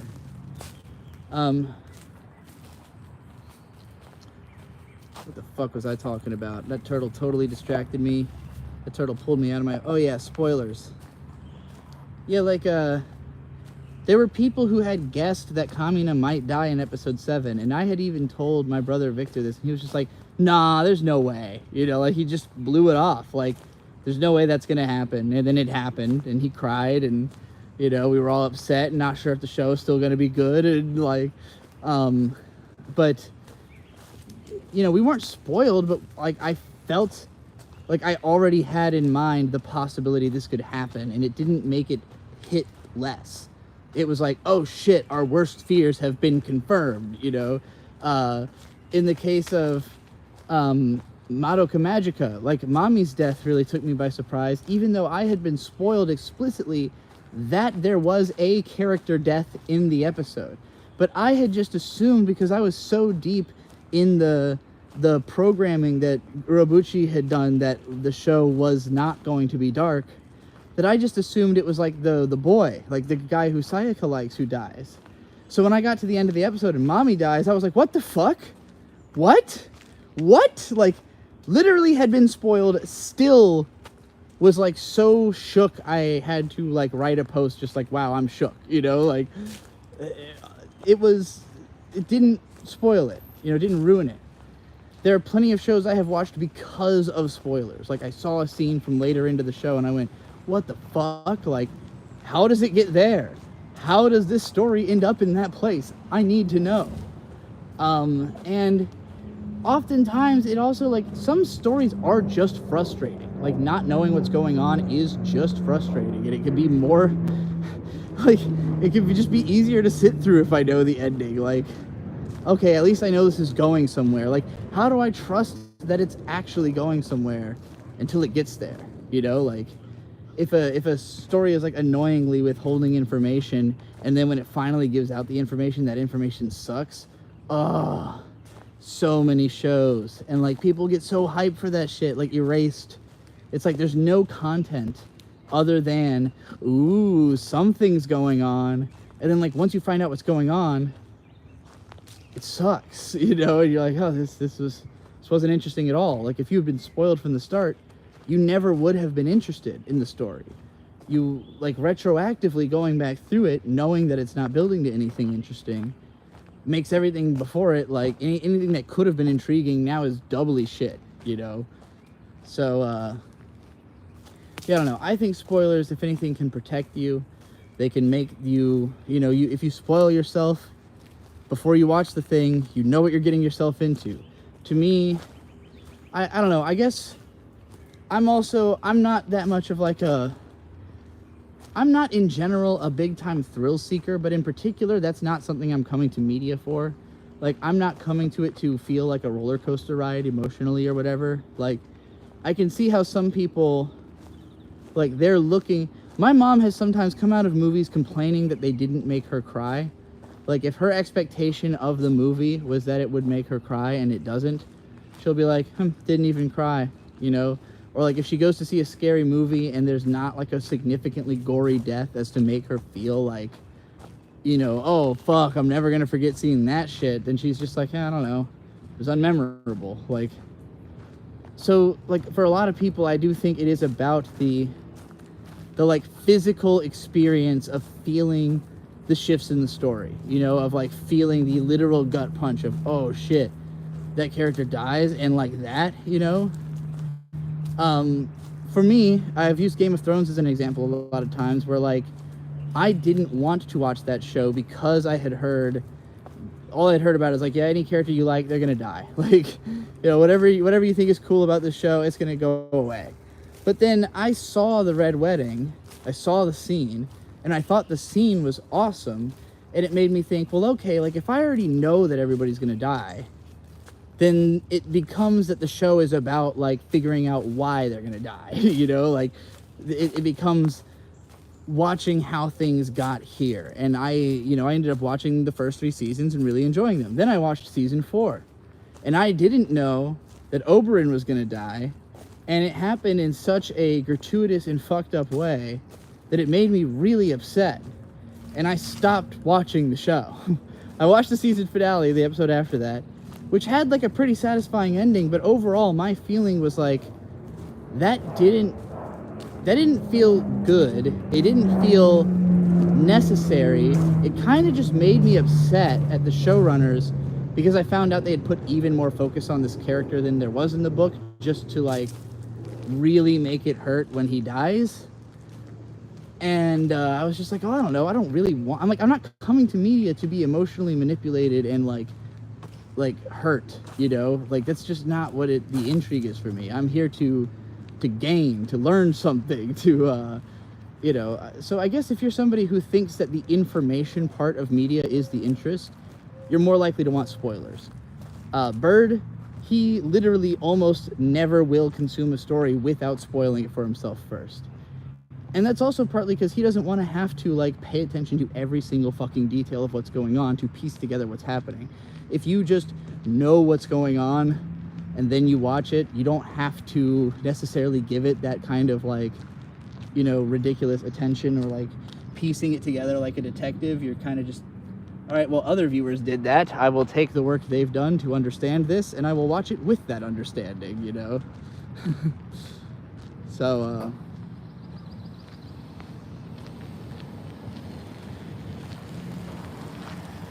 and, you know, I've talked about this as well. There are some stories that if I know for a fact that I'm definitely going to end up consuming it at some point, and especially sometime soon, I don't go out of my way to spoil myself. You know, I'll be like, I'll hold off.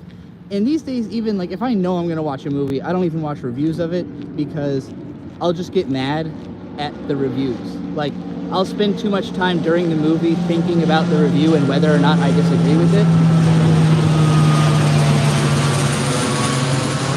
Like, it's one thing to watch a review of a movie that I might go see, like, if I hear that it's good. And again, there's plenty of movies that, like, are not interesting until you learn the spoiler. Which can be really unfortunate, because some movies kind of do, like, I would say Takashi Miike's Audition is a movie that feels like it would definitely hit harder if you weren't spoiled on it. But at the same time, there's no appeal to the movie if you don't know the spoiler. Like, it's pretending to be like a soft, like romance movie, but it doesn't have that much content. It's not that interesting or engaging until it gets crazy. And so, like, I feel like the best way to watch Audition would be if it was like a TV movie that just happens to be on, and you're kind of not really paying attention to it, and then the twist happens, and then you're suddenly like, what the fuck? Like, that's the only way I can imagine that was like meant to be seen. But the way that everybody sees it is they hear about that it has this crazy twist, and when you look at the DVD cover or open the DVD menu, the twist is obvious. And so, like, I don't know how many people actually have seen Audition not knowing what was going to happen. Like, how many people possibly thought they would be interested in this movie if they didn't think that it was going to have a fucked up ending? And so it ends up being a weird experience of a movie, because so few people would ever have seen it without being spoiled, but everybody's take on it is you should really see it without being spoiled. And it's like, well, who would? Why would they? How would anyone find out about it? Like, unless it just happened to come on TV, you know, which I don't think would happen. So, yeah, I don't know. The movie Abigail as well. Yeah, I heard about that recently. They were talking about that on Red Letter Media, that they're like, I don't know how we talk about this movie without spoiling it. Like, just why would you watch it? Why would you be drawn to it at all if you didn't know that something crazy was going to happen? And like, I had the experience as a kid of like From Dusk Till Dawn just happening to be on TV once, and I hadn't seen the whole movie. I actually just saw from when they arrive at the place until the ending. And even then, it's enough to realize like, oh, this movie must have been something very different, and then all of a sudden vampires. And it was really funny to me when I finally did see the whole movie, because I was like, oh wow, it really was not even fucking similar of a movie. Like, it was not it totally changes when they get to this location. But I just had only seen the second half, but like the second half is awesome. So for me, seeing that context free, I was just like, what the fuck is this movie? Like, this is just a movie where it suddenly turns into a vampire movie and everyone has to fight for their lives? What the fuck, you know? Like, regardless of seeing the first half. So I think that's the realm where Abigail could really thrive, is like just being a TV movie, which I don't know if that kind of thing exists anymore. Like, if everybody's watching shit on Hulu or whatever, where again, like Mike said, the fucking image gives it away right away. How many people are going to just stumble into that kind of twist? Yeah, I think the whole concern about spoilers, it probably made a lot more sense when there were only like 3 channels and everybody was watching the same shows. And so like there was almost a guarantee that if you cared about the show, you were definitely going to see it. You were definitely making an effort to keep up with it.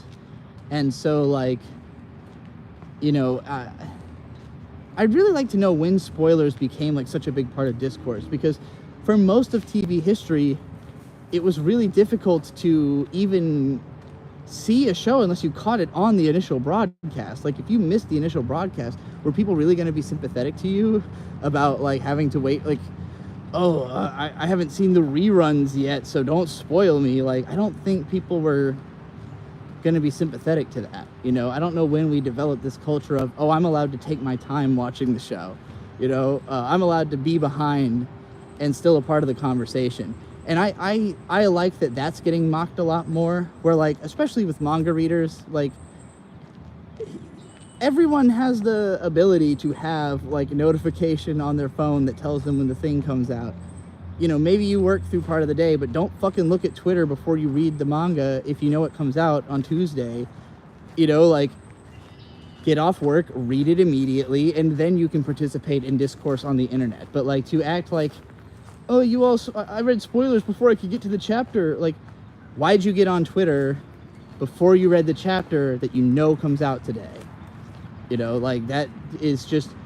That's why the only person I respect in this regard is Matthew Matosis, the person who literally leaves the internet, because he's taking it seriously. He's not putting the ball in anyone else's court.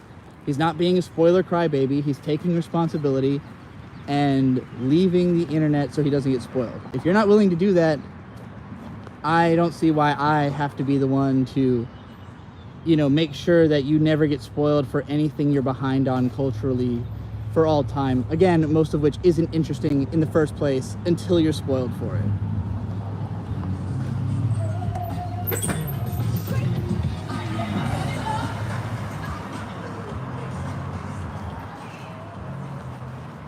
Yeah, Necromancer, you got spoiled by the reviewers, even though you could have probably seen it without being spoiled.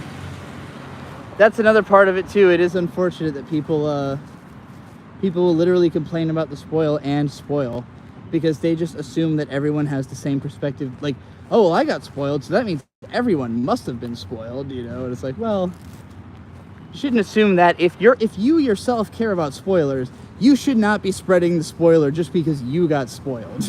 You should be assuming that you are trying to contain the disease before it spreads any further, you know? And I'll say, I don't go around just spoiling things willy-nilly, because I know it pisses people off and it won't make you any friends. You know, obviously I give pro-spoiler rants because I believe theoretically that spoilers should be wild and free. I also am never really up to date on anything to an extent that I could be spoiling it, you know? I guess I could spoil Frieren or Jujutsu Kaisen for anime onlys, and that's it. You know, like, otherwise... And not because I'm caught up on Jujutsu Kaisen, but because Bird is, and he tells me what's going on sometimes. But I'm especially not sympathetic to anime onlys, who, like, when a show is taking years in between seasons and they're like, don't spoil me, I only watch the anime. It's like, am I supposed to be sympathetic to that? I took the time to read the manga. Like, you could also. Why would I tame my spoilers for you? Like, again, it's up to you to avoid spoilers. It's not up to everyone else to contain them. That's just a little bit ridiculous. When you really think about the scale of what you're asking for, is like tens of thousands of people to monitor the way they talk about something that they're excited about to preserve your inability to avoid that the information on your own. We're back? We back? I know I froze for a second there. We back?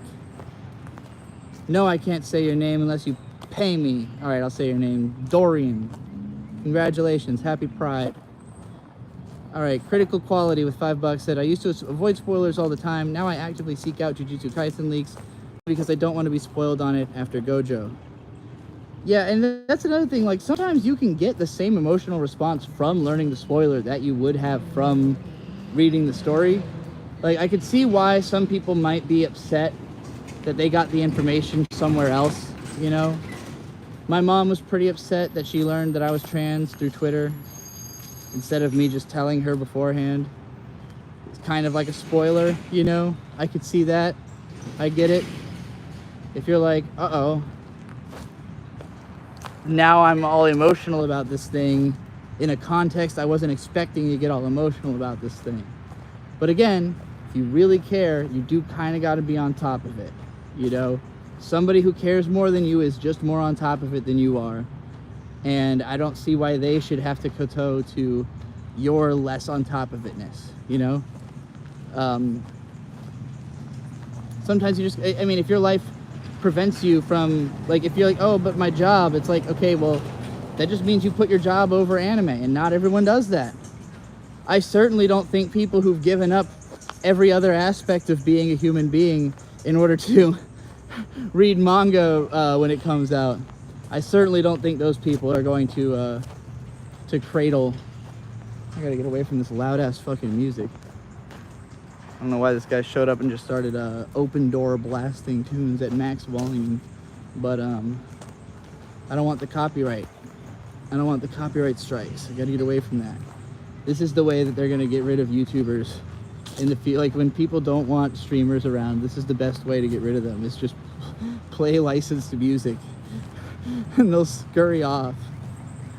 All right, Critical Quality. Oh, I just read that one. All right, the next one is June with $4.99. Thoughts on the seriousness of art. People overblow it and underplay it at their convenience. Is it important or not? I think it's super important. I think it's, but like, when we say important, I don't know, that word, it carries like a certain like pompousness to it. I guess like the way I would describe it is art is natural. It's just natural. It's a natural result of the way that humans are. It's something we adapted to do, and that just springs forth from us. Like, most people who start doing art are not told to start doing art. Not a lot of people are like, you know, just like sat down at a table and told like, all right, draw until you're good at it, you know? Like, that doesn't usually happen. It's usually someone just wants to draw. They see images, they want to recreate those images, or they have an image in mind and they want to realize that image, and then they just make that a habit, and eventually they're good at it, you know? And whether that's something they do for money or something they do and show anybody or share, like, it is just natural to do it. And so I think people simultaneously, like you said, they put too much and too little importance on it, because people want to shit on art as like a job. People look at it as like, well, you know, it's just, it doesn't have any inherent obvious value that you can numerically ascribe to it. But nothing does. People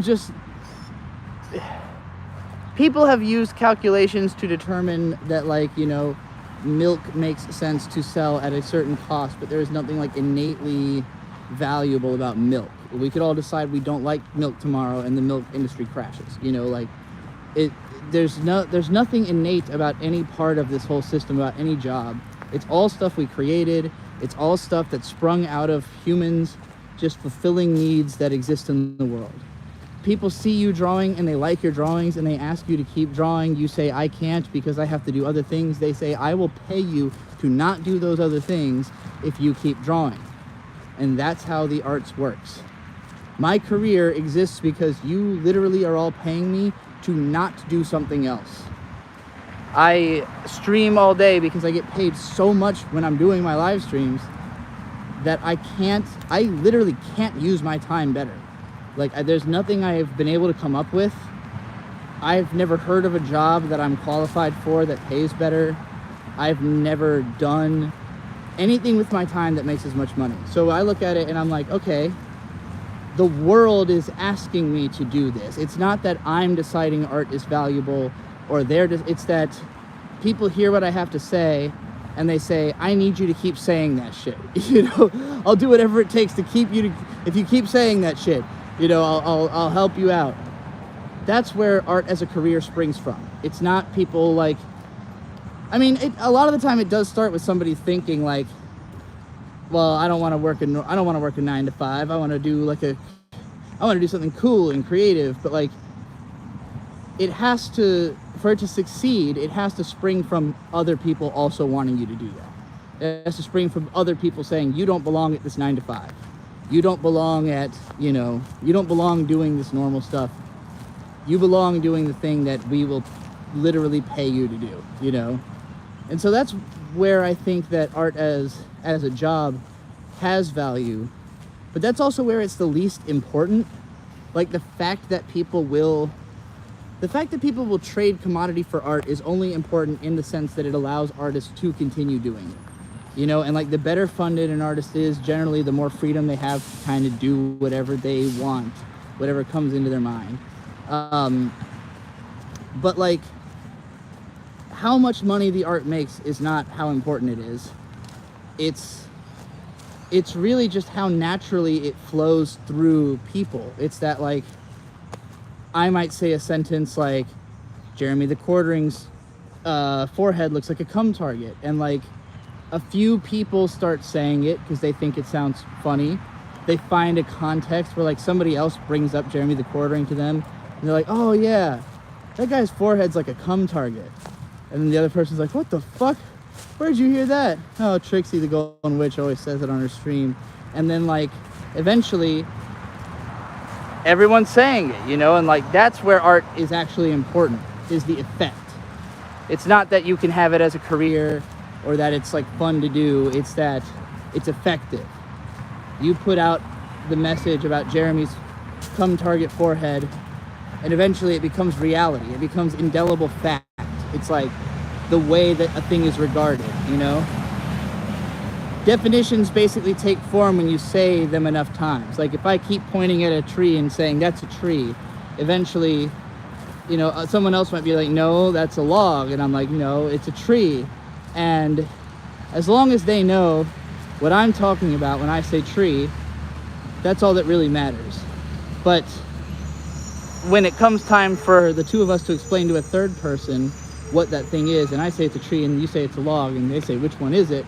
Now we have to make an argument. And if my argument for why it's a tree is better than your argument for why it's a log, that person's gonna take tree as the thing they say, and eventually more, you know, if that phrase keeps spreading, that just comes to be how the thing is known. Guy who thinks it's a log could still be around 80 years later calling it a log, and everyone else will be calling it a tree, because that is the art that reached them. That is the art of word that spoke to them, you know? So, you know, you call a tree, you call Jeremy's forehead a cum target, same thing. I feel like I got sidetracked somewhere in there. Somewhere in that rant, my brain drifted a little bit. All right, that's it for that rant. Oh, that was quite a tear. That was a lot of rants back to back. I'd been I've been kind of just rambling about whatever for the first like hour of this, and then all of a sudden it was like bam, bam, bam, super chat, rant, rant, rant, and I'm like, whoa, whoa, whoa, I got ideas, I got thoughts, I know about these things you're saying. Right now my throat's starting to get dry, so I'm making serious considerations about heading back to the house. Now typically when I head back to the house, I stop the stream and then I restart it, but I wanted the stream to go till 2. It's only not even 1. But I really need a drink. I'm really parched, and I also have to piss. I could go further into the park to use the bathroom here, but then I'd have to pass by all that loud copyright music and shit. So that transphobe tried to curse me. My PC froze right when I was gonna ban them. But worry not, I cannot be defeated. Hell yeah. I didn't even see him in time. I love the moderation in this chat. Ellen and Bird, you both do an amazing job of I literally will glance down and just see like person was banned, and I'm like, huh, don't even know what they said. I know it must have been bad. Like if Ellen or Bird bans them, I know it must have been bad. Neither one of them is a frivolous banner.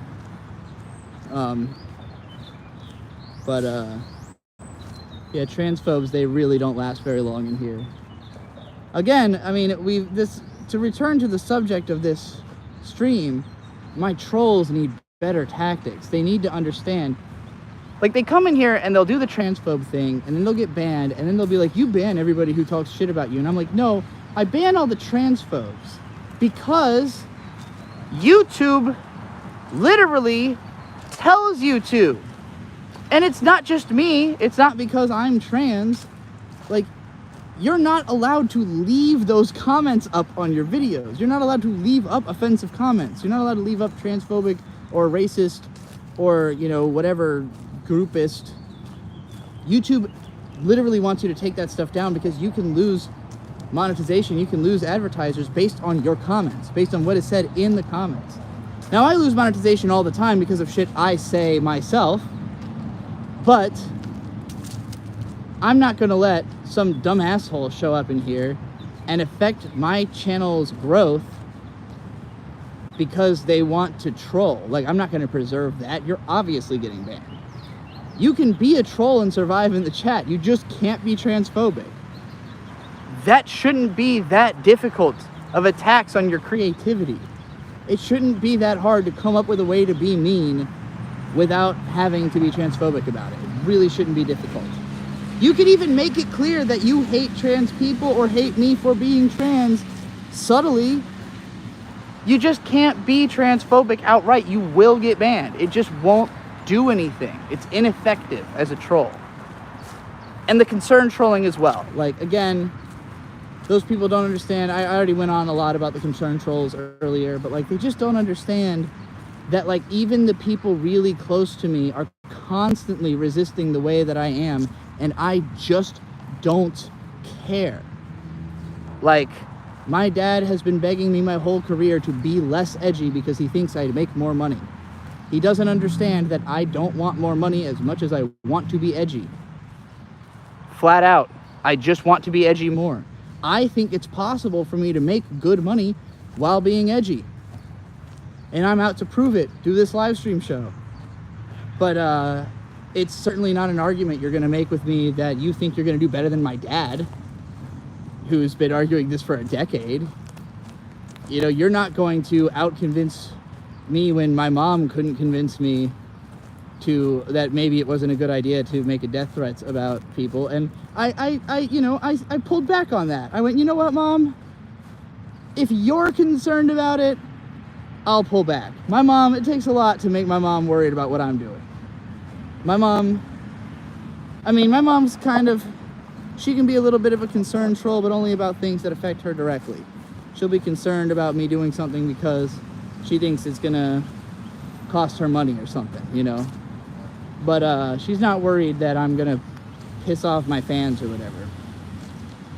Because when I explain my rationale, she always agrees with me. You know why? I got it from her. My friends, they're people who, we are products of one another. You know, the way I behave is a lot of it is because of what I think the people I think are cool would think is cool. You know, like, I would be upset if I had made Ellen or Sarah or Amy upset. Like, if they told me, oh, I can't watch your content anymore because, like, you said this, I'd be like, damn, like, all the shit I said all those years, like, and I finally crossed your line with this quote, like, I really got to think about that. You know, I'd really have to stop and be like, shit, like, you know, the people who I actually, like, regard as my real audience, if they had a problem with something I was doing, that would hit different. And it's happened, you know. Nino and I, you know, we'll make fun of each other on Twitter all the time about takes. We're like, nah, I don't know, man, you know. Nino was trying to say that he thinks Mushoku Tensei isn't uniquely bad. I was like, bruh, nah, it is. You know, I fight with Vito all the time. I would consider Vito a friend, but he's also just a fucking faggot, and I will knock his goddamn block off if he doesn't stop at the transphobic shit. I will unleash diss track hell on him if he doesn't knock it off with the transphobic shit. June with 199. Elaborate on last rant from the angle of morality. So, on the seriousness of art from the angle of morality. Like, okay, how serious should art be in a moral sense? That's an interesting conversation. I don't believe in prescriptivism in art or language. I don't think that you should ever take the approach of like, this is how things are supposed to be, and then you're judging stuff on that. I like to take things for their own merits. Descriptive. Literally describe what is this thing. You know, what are they trying to do? That's why I'm always saying that I don't like value judgments as much as analysis, because, like, to me, if you go into, let's say, Fooly Cooly, right? If you're going through Fooly Cooly and you're taking each line and you're judging whether that line is like good or bad, you know, whether it be morally good or bad on a storytelling level, good or just whatever metric of good or bad you're using, that is super uninteresting to me. But if you're going through and just describing what is being said subtextually, that's interesting to me, you know. And everybody will have a different reading, and everybody will have different feelings about that reading. And it's one thing if you say like, oh, and that made me feel good, or that made me feel this way or that, but like, people get so fixated on the value judgment part. Is this literally good? Is this literally bad? Is this unengaging? Is this like morally righteous? And it's like, to me, all of that side of it falls on you, the viewer. It's good or bad for you. It's morally right or wrong for you. I've, you know, to bring in the Lolly debate, for instance, right? Because Lolly is morally, like, obviously of question, right? Anybody who, and I don't think anybody's going to look at it and go, I don't know, I don't think it says anything about you if you like that, you know? Like, I don't think you can look at it and say that. I think it says something about you. But what does it say? And what relationship do you have with it? Is it healthy for you? You know, I think there are ways that certain art can be healthy in ways that I think, for me, I regard pornography as unhealthy. Because pornography, if I find myself in a place where, and I used to watch a lot of porn. I used to, you know, spend a lot of the day just kind of alone, bored, with pornography, gooning away in my old anime goon cave. And I think that it creates this, like, expectation or sense of the existence of, like, a ridiculously exalted conceptual sex that isn't possible or real. You know, like, like, if you watch a lot of porn, it feels like there's an infinite access to sex that you're always being denied. You know, like, somehow hundreds of thousands of people are having amazing sex all the time in all these crazy ways and all these unique positions and all these, and you're just sitting there like, all of that could be me. But realistically, none of that could be you, or else it would be, you know? So like it puts me in a headspace where I get coon-brained if I look at a lot of porn, where I like my expectations of reality get shifted towards thinking about everybody in terms of sexuality. You know, every attractive woman becomes, oh, she's like that girl I saw getting fucked in that porn yesterday. You know, like every so like I know that's a negative effect on my brain, so I don't watch a lot of porn anymore. Like I realized it's hard for me to talk to people if I'm like thinking about them in terms of how they remind me of porn. You know, it's hard to have a conversation with somebody when you're thinking about the fact that they would look hot, you know, doing something you just saw in a porn video 2 hours ago. So I think that you can have like a destructive influence, but it has to be you that recognizes it. You have to say like, this isn't helping me. I have friends who are coon-brained who it doesn't seem to be a problem because they just get laid all the time. Like they just actually live like they are in pornography. And I'm not that type of person. I see all this stuff. I see the appeal in it, but none of it's something I would actually do, you know? So I feel like if you're somebody who's just like, yeah, I don't know, I fuck all the time and I love pornography, it's like, well, damn, you're living your best life. So I can't say it's all degenerate, that it would make everybody worse, but it would make me worse. So I take the personal responsibility of avoiding it. Very much champion its ability to exist, champion its ability to be a healthy influence in the lives of people for whom it is, of which I know there are those people because they talk about it and they hate that they're always being called degenerate. They hate that they're being grouped into the category of like dangerous coon-brained psychopaths. But you know, they're out there. They deserve to live, do whatever they want. It's up to me to say, you know, none of that's going to affect the way I think. None of that's going to make me change my life because I'm over here in my lane doing my thing, you know? So when people talk about like the moralism of art, I'm like, any of it could be used, you know, think about all the, to go back to like school shooters inspired by video games, that supposed chestnut from the 90s, you know, like, sure, for every, you know, 200 million fucking people who play the game, one of them might get the wrong ideas from it. But that could be true about literally anything, you know? It's almost unavoidable that a crazy person or a person who is not taking care of their mind will latch on to ideas that reinforce, at least to them, their worldview. And a lot of the times the stuff they're clinging to is actually the opposite. Like another stereotype, people who are too into Fight Club or The Wolf of Wall Street, who like don't understand that those stories are criticizing that type of character because they want to be that type of character. And so they just ignore the part of the story that's critical of it and enjoy the part that they project onto as like a fantasy life they want to live, you know? But again, that doesn't fall on the story. It falls on the audience, the way they interpret stories, and on our social education about how to consume stories, how to mindfully consume art. I feel like I'm part of a first wave, like a first generation of mainstream critics encouraging people to fucking think about the stuff they watch. Don't just enjoy it, like actually try to understand it, you know?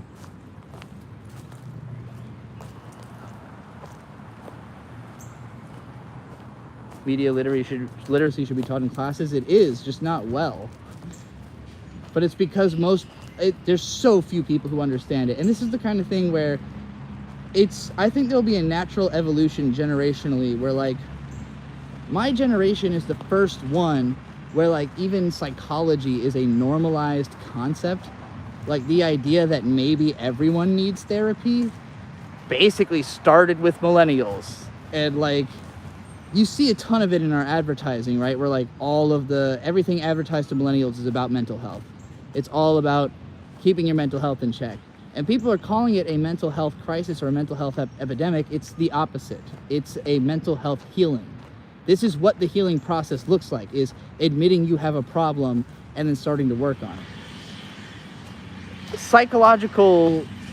Psychology is everyone's problem. We all got brains, they all work.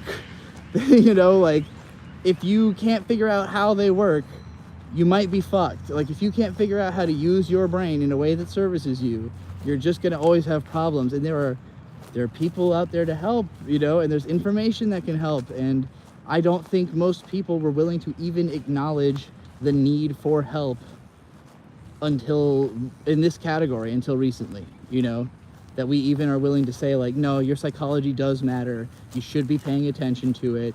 You should be, you know, you should learn some things about how your mind works. You should see somebody who knows, who can talk to you about your own particular circumstances, you know, like, anyway, back to feeling the dry mouth. Blah.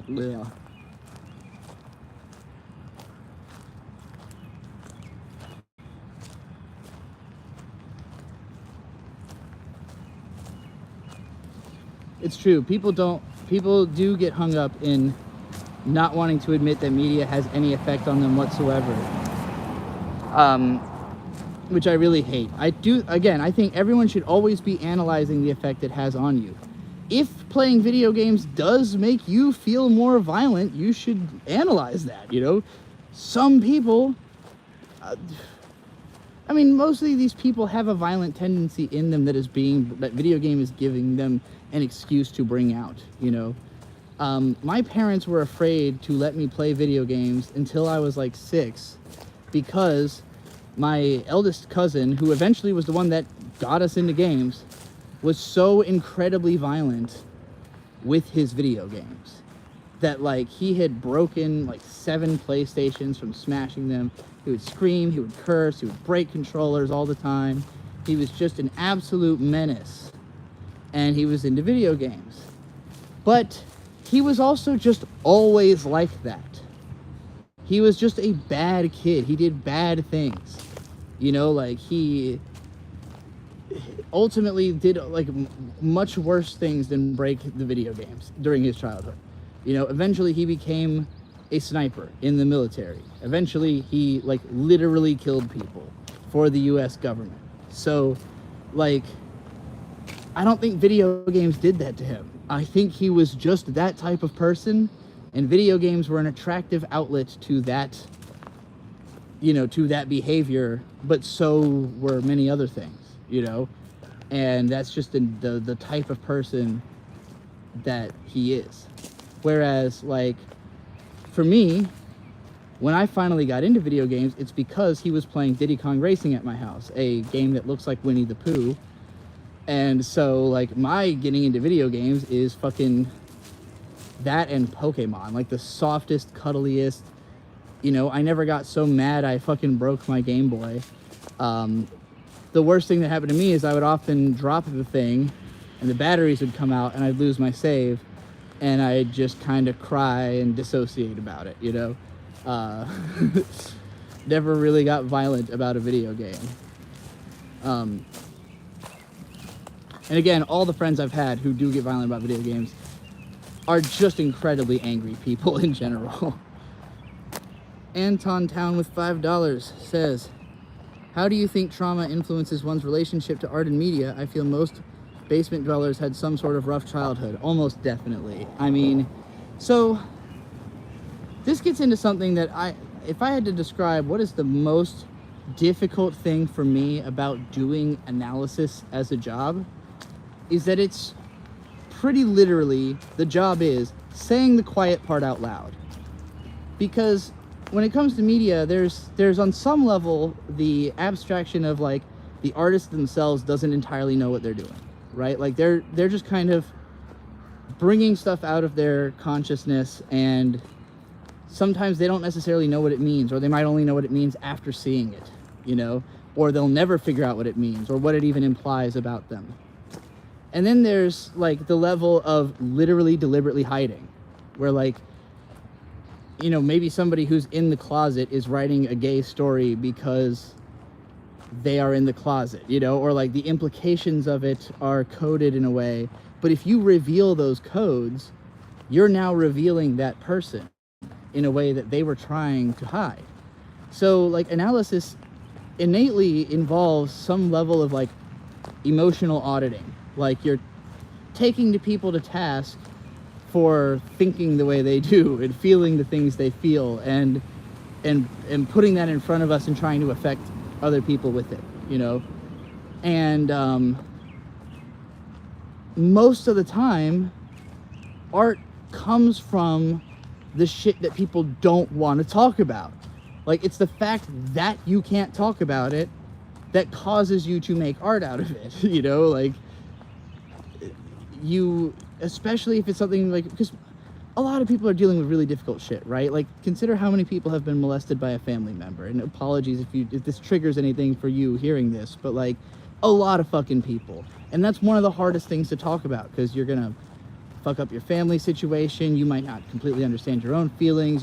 It's just so complicated. Like, the thought of talking about it, especially in a public sphere where some people are gonna really understand you, and some people could even probably help you, but plenty of people are not going to understand you, and plenty of people are going to try to fuck with you. So like, if you've got something you feel really sensitive about and you can't talk about it, especially publicly, but you can work through it with art, and that art reaches other people who have similar experiences, and then I come along and I go, oh yeah, the way you drew that means you definitely got assaulted, you know.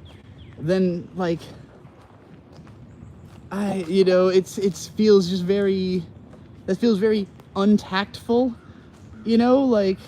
And so usually it's people who feel like they sense it because they've had the experience, that who want to talk about these things, right? Like, when we do trans readings of anime, it's almost always a trans person who's saying like, well, I'm not saying that this anime is about being trans, but I'm trans and this feels exactly like what I went through, you know. So, but like, again, it can be a little scary to feel like, am I accusing the author of something they didn't necessarily want to be out there, you know, even if it is true.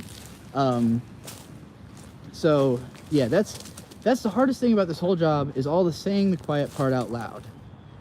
And particularly when it comes to trauma, like, when there's people like, there's certain people who make arguments in a way that when I hear it over and over again, I feel like I at some point pick up on, they are basically shouting the quiet part quietly. Does that make sense? Like, if somebody, here's an example, right? Quentin Tarantino with the feet fetishism, right?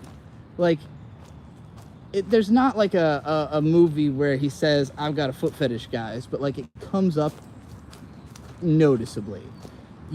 Anybody who's looking for it is going to be like, can't help but notice that there's an unspoken law among your films that there must be foot porn in it, you know? Like, so that's at a level where nobody's going to feel weird pointing that out, because it's like obvious, you know. It's not hidden, it's not subtextual. He literally gets a foot shoved in his mouth in Robert Rodriguez's movie where he acts in it. You know, he's basically showing it off at that point.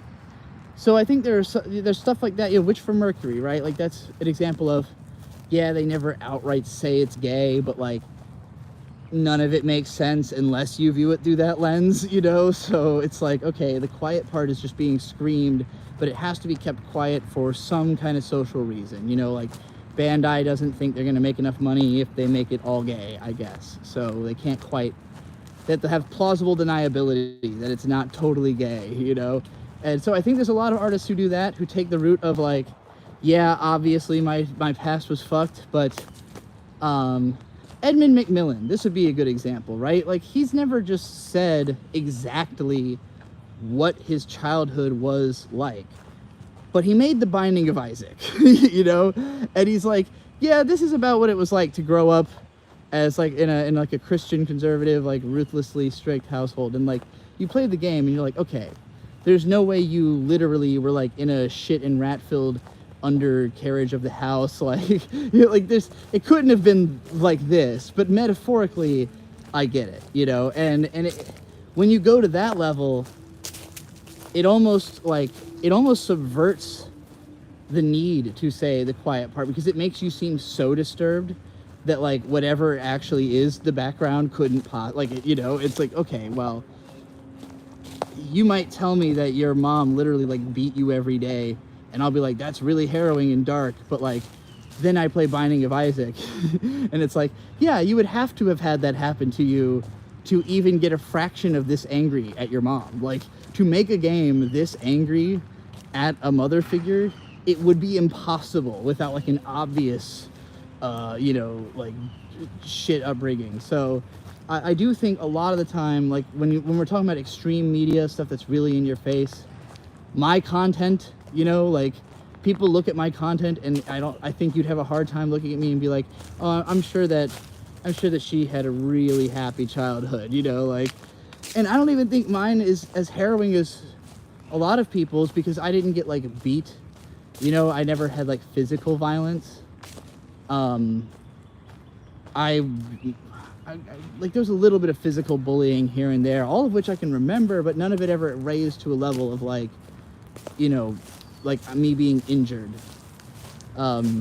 So,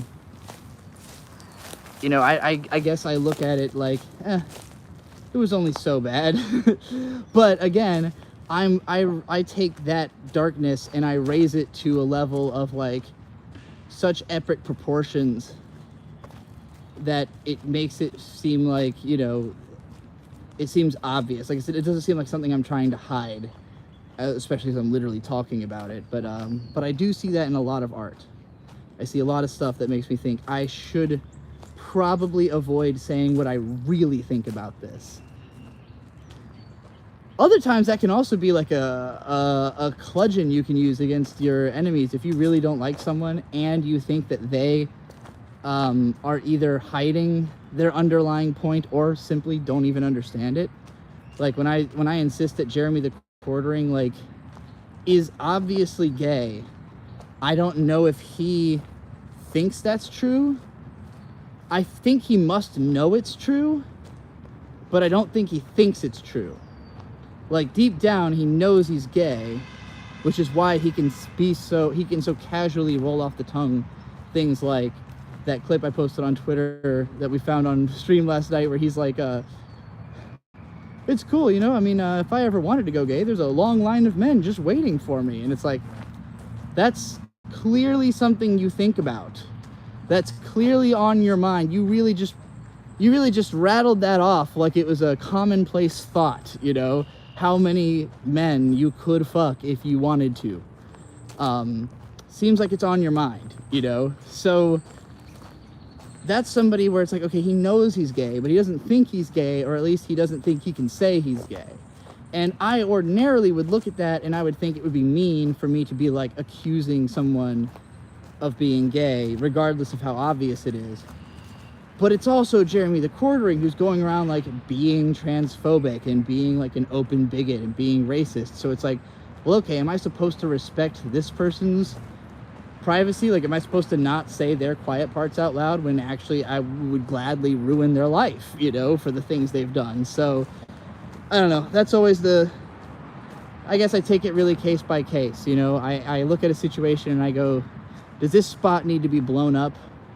Or is there a way I can talk about this that like indicates what I think about it without like, being like A$AP Rocky's trans, like that's it's a different step forward from being like, I can't help but notice that A$AP Rocky talks about being a lesbian, or how his woman is a lesbian very often, just something I'm noticing.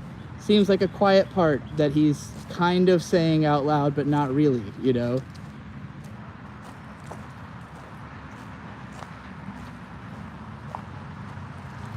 I used to think engaging with mature content as a kid was something that I can take it. I always thought I can't.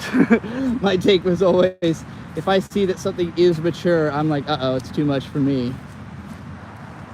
But I've recently come around, I turned 30. I pretty much had always convinced myself that like once I'm 30, I have to just accept that I'm an adult, no matter what. And so I have. I've taken responsibility. My childhood's over. I'm grown, I'm influential, I've got responsibility through power, and the way I wield it probably looks irresponsible to lots of people, but I promise I know what I'm doing. Anton Twan with $2 says, how about trauma and excessive media consumption? For sure, I think there's a massive, well, and I'll say this, everyone's got trauma, regardless of like how extreme it is.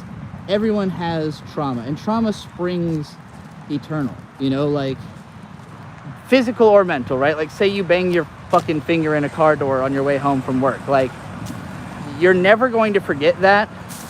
Like it's, first of all, it's gonna hurt for fucking weeks, you know, so like you're going to be experiencing it continually. And also, you know, like you're gonna have the memory of like the time you wasted or all the effects it had on your life to have that happen, you know, like it's traumatizing.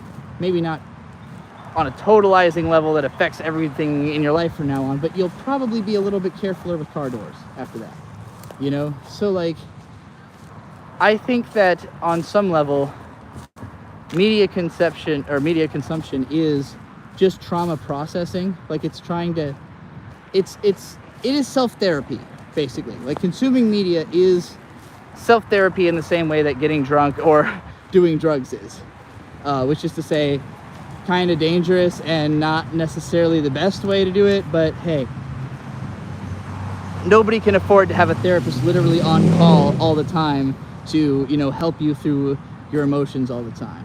Usually it's like you kind of feel overwhelmed, so you consume a lot of media.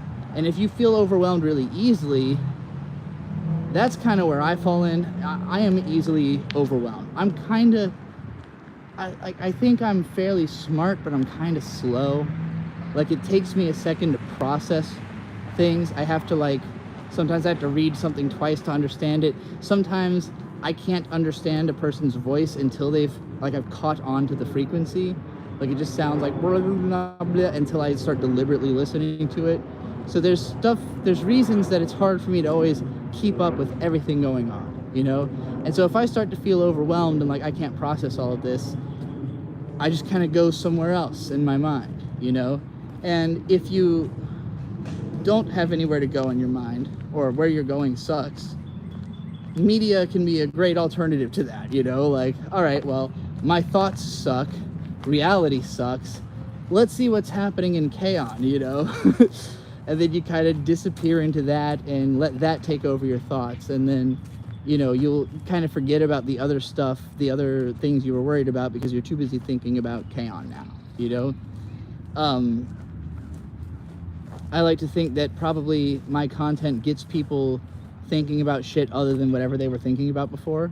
So that's what I think makes it, like, even though I usually bring up kind of challenging subjects, so I don't know if I'm always sending people down good spirals necessarily, but there are people who tell me that this stuff is like therapeutic for them, where, you know, it gets them to forget about the bullshit. And like, particularly with trauma, like a lot of the time trauma is localized to like people and situations.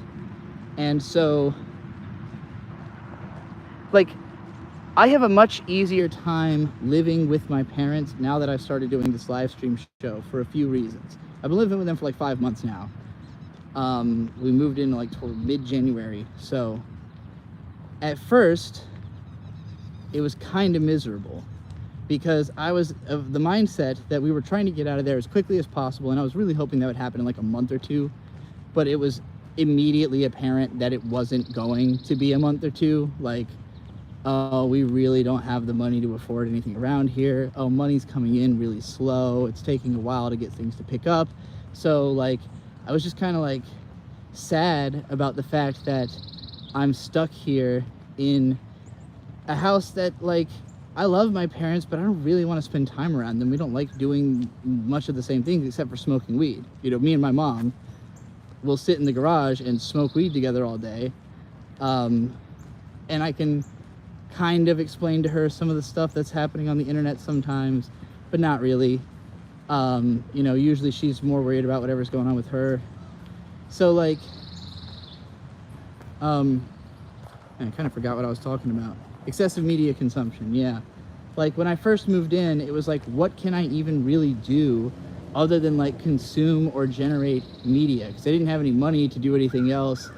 And like talking to my parents will sometimes just remind me of shit that they said in the past or did, or like just make me like, oh yeah, there's a reason that I had moved out, or like, oh yeah, there's a reason I'm trying to get out of this house, you know. And that kind of sends you into like a dark place to want to just watch anime or make videos all day, you know. But like when I feel like a sense of purpose, like I'm working towards something, you know, making money every day, I can tell my parents, hey, like I'm making enough money, I'm gonna be able to move out, you know, like, I'm not gonna be here at the end of the year, I can promise you. I've got money's coming in, you know, and I don't have to, you know, just like kind of sit around and wallow all day in, you know, my situation or the people around me, if I can empower myself to go do something for myself. And then when I come back with all that strength and confidence, it's easier to face them because I'm not worried about their shit. You know, I'm like, whatever, my life's good, so your shit doesn't matter. You know, like whatever you're upset about, I don't care. Like whatever you guys are, you know, dealing with, if I can help, I'll help you out. You know, what do you need? My parents will be, you know, they'll kind of be in a funk. My mom will just be like, I've been bored all day. Don't have really anything going on. And you drink the last of the Dr. Peppers. And I'll be like, I will go buy 12 packs of Dr. Pepper right now. You know, like, send me along. I'm ready to go. Like, I want to resolve this as quickly as possible. Get back on to being active. So yeah, I definitely think that when you find yourself in that kind of depressive state of mind where you're just like looking at your life and you can't really face it, you feel like, shit, you know, I'm fucking up. You just kind of lose yourself in media consumption. And I hope that you're not all feeling that way right now, like, because I know a lot of you watch a lot of this stream, and I hope that you draw or something, or like maybe write on the side, maybe take some breaks, you know, maybe watch it outside or something. Just if you're turning to this stream because things are really difficult in your life right now, I want you to do more than just this. I don't want to be the only thing, because you should not cling to me as a lifeline or a raft. I'm crazy. I will shift gears. I will change things up on you. I might find out something about you that I think is funny and then start bullying you relentlessly. Like, you have no idea. So don't let me be your personal messiah. You know, find more things to do with your time, because I do worry about people who, but at the same time, I am more entertaining than any other piece of media. So if you're just gonna put my content down and go watch like another anime, obviously don't do that. Stay here, stay with me. You belong here. This is the only place for you. No one else will love you like I do. Okay, enough of the enough of the manipulation, enough of the trauma tactics. Don't rely on things outside your control for the health of your soul. Indeed, indeed. And you know, and also accept that you don't, that like control won't make you happy. Like a lot of people, they're upset at the state of the world, and they think that there's a way that they could change things. And I'm like, I promise that if you tried to implement the changes you're thinking about, you will just learn to hate people. If you really get serious about trying to fix the world, you're only going to learn how like the depth of its disrepair. That like the depth of the cracks are so much deeper than you can realize. You might think, oh, we just need to change this and this and everything will be fine. And it's like, well, yeah, but that's gonna make this and this happen, and that's gonna make it worse. And like, someone's thought through it all, I promise. The reason things aren't changing is that people who have thought through it can't figure out how to change it without breaking it. You know, like someone's trying to fix it. They don't know how to fix it without breaking it. So everybody's just kind of like, oh, I guess it's like a Jenga tower, you know, like we're all just poking at blocks. Like, please tell me this isn't gonna fucking knock this goddamn tower over. You know, why do we always have to add the blocks to the top? Can't we ever just add more support beams on the bottom? But no, the billionaires want to collect it all at the top. Jenga's a great metaphor for billionaires. Taking things from below them and adding it on a stack at the top until it eventually collapses. and then whoever pulled the last brick gets blamed, even though it's actually the accumulation, the rule that the accumulation must happen at the top is the reason the game ends in disaster. How's that for a metaphor? It's like fucking Monopoly times 12.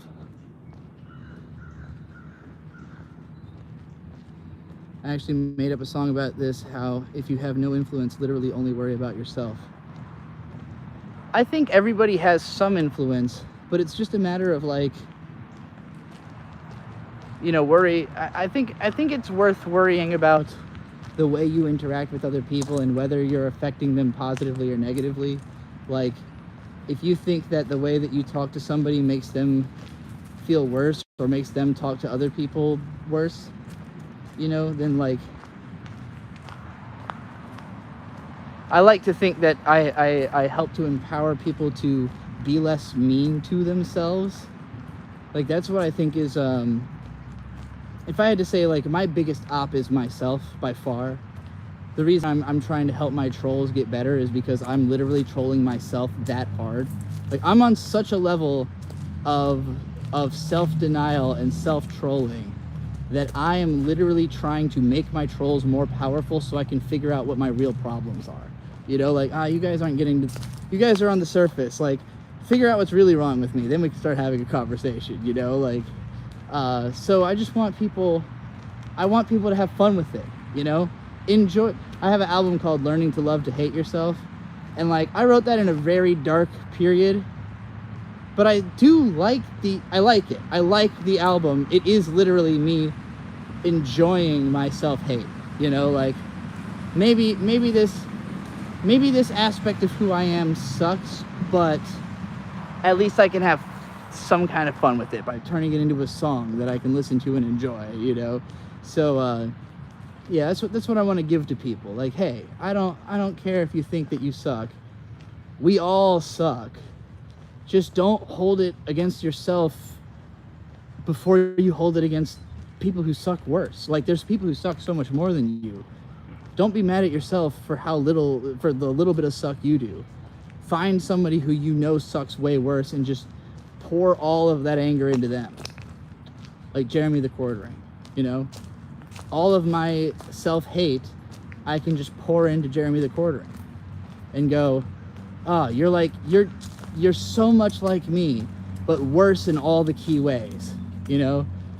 So it's like, I feel when I see Jeremy the Quartering, I just see like the shitty version of me, and it makes me want to bully intensely.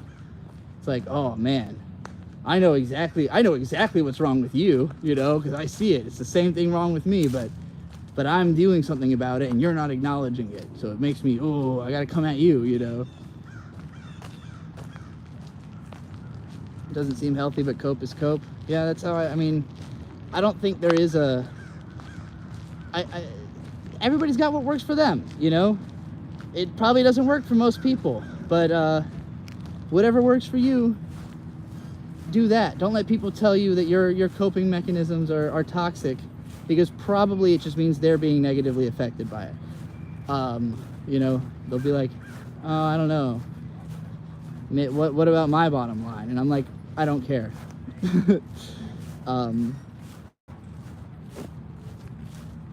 I'm out to be evil. Like, I keep saying it, but people, that's another thing with the concern trolls, right? They keep trying to come at me on a moral level, where they're like, well, you seem like a bad person. I'm like, I've always said so. Like, my stance has always been, I don't think you can be a good person in this society. Like, I don't think there's a righteous way to live in an unrighteous world. There's no ethical consumption under capitalism, you know? Like, you cannot consider yourself an ethical person without like a non-stop commitment to trying to make things better for people. And even then, how do you even qualify what's making things better for people? Do you do what they want? Do you do what you want for them? You know, like, how do you know if you're helping people? I just don't think it's possible to be good like that. And so you shouldn't really like hold yourself to that standard, you know? You should just be the version of yourself that is most satisfying to you, you know? which probably is being a good person. Like, being nice is satisfying. Helping people is satisfying. Getting complimented, getting, paid back sometimes. Even if they don't, if they are mean to you, like you do something nice for somebody and they're mean to you back, the vindication you feel of like, oh, well, at least I was good, like it's hard not to feel good about doing good things. So I think self-satisfaction, living narcissistically, should theoretically lead you down the path to being a good person. If you're doing it right, that is. I think a lot of people create conflict with other people because they think that those people are causing their problems, and actually the conflict is causing the problem. We're like, just, you can be narcissistic and nice about it, you can just convince people that you're right without demanding that they concede. It's 1:27 now. All right, I think I'm gonna end this. I have to piss. I want to get a drink. I'm gonna come back later tonight and do a Jujutsu Kaisen versus Eva video editing stream, which you'll be able to interrupt with super chats as you see fit. But most likely, I will mostly just be editing. So, we'll all have fun with that. This has been a good stream. I'm just hanging around to make sure there's not another super chat just being typed right now, waiting to spring out at me right before I hit end. The other day, I was like, y'all gotta send super chats right now, and then I ended it, and somebody was like, I was literally about to hit enter, dog, and I was like, well, type faster. But yeah, if I don't see another one by the time I reach the stop sign, it's over. So you got like 15 seconds.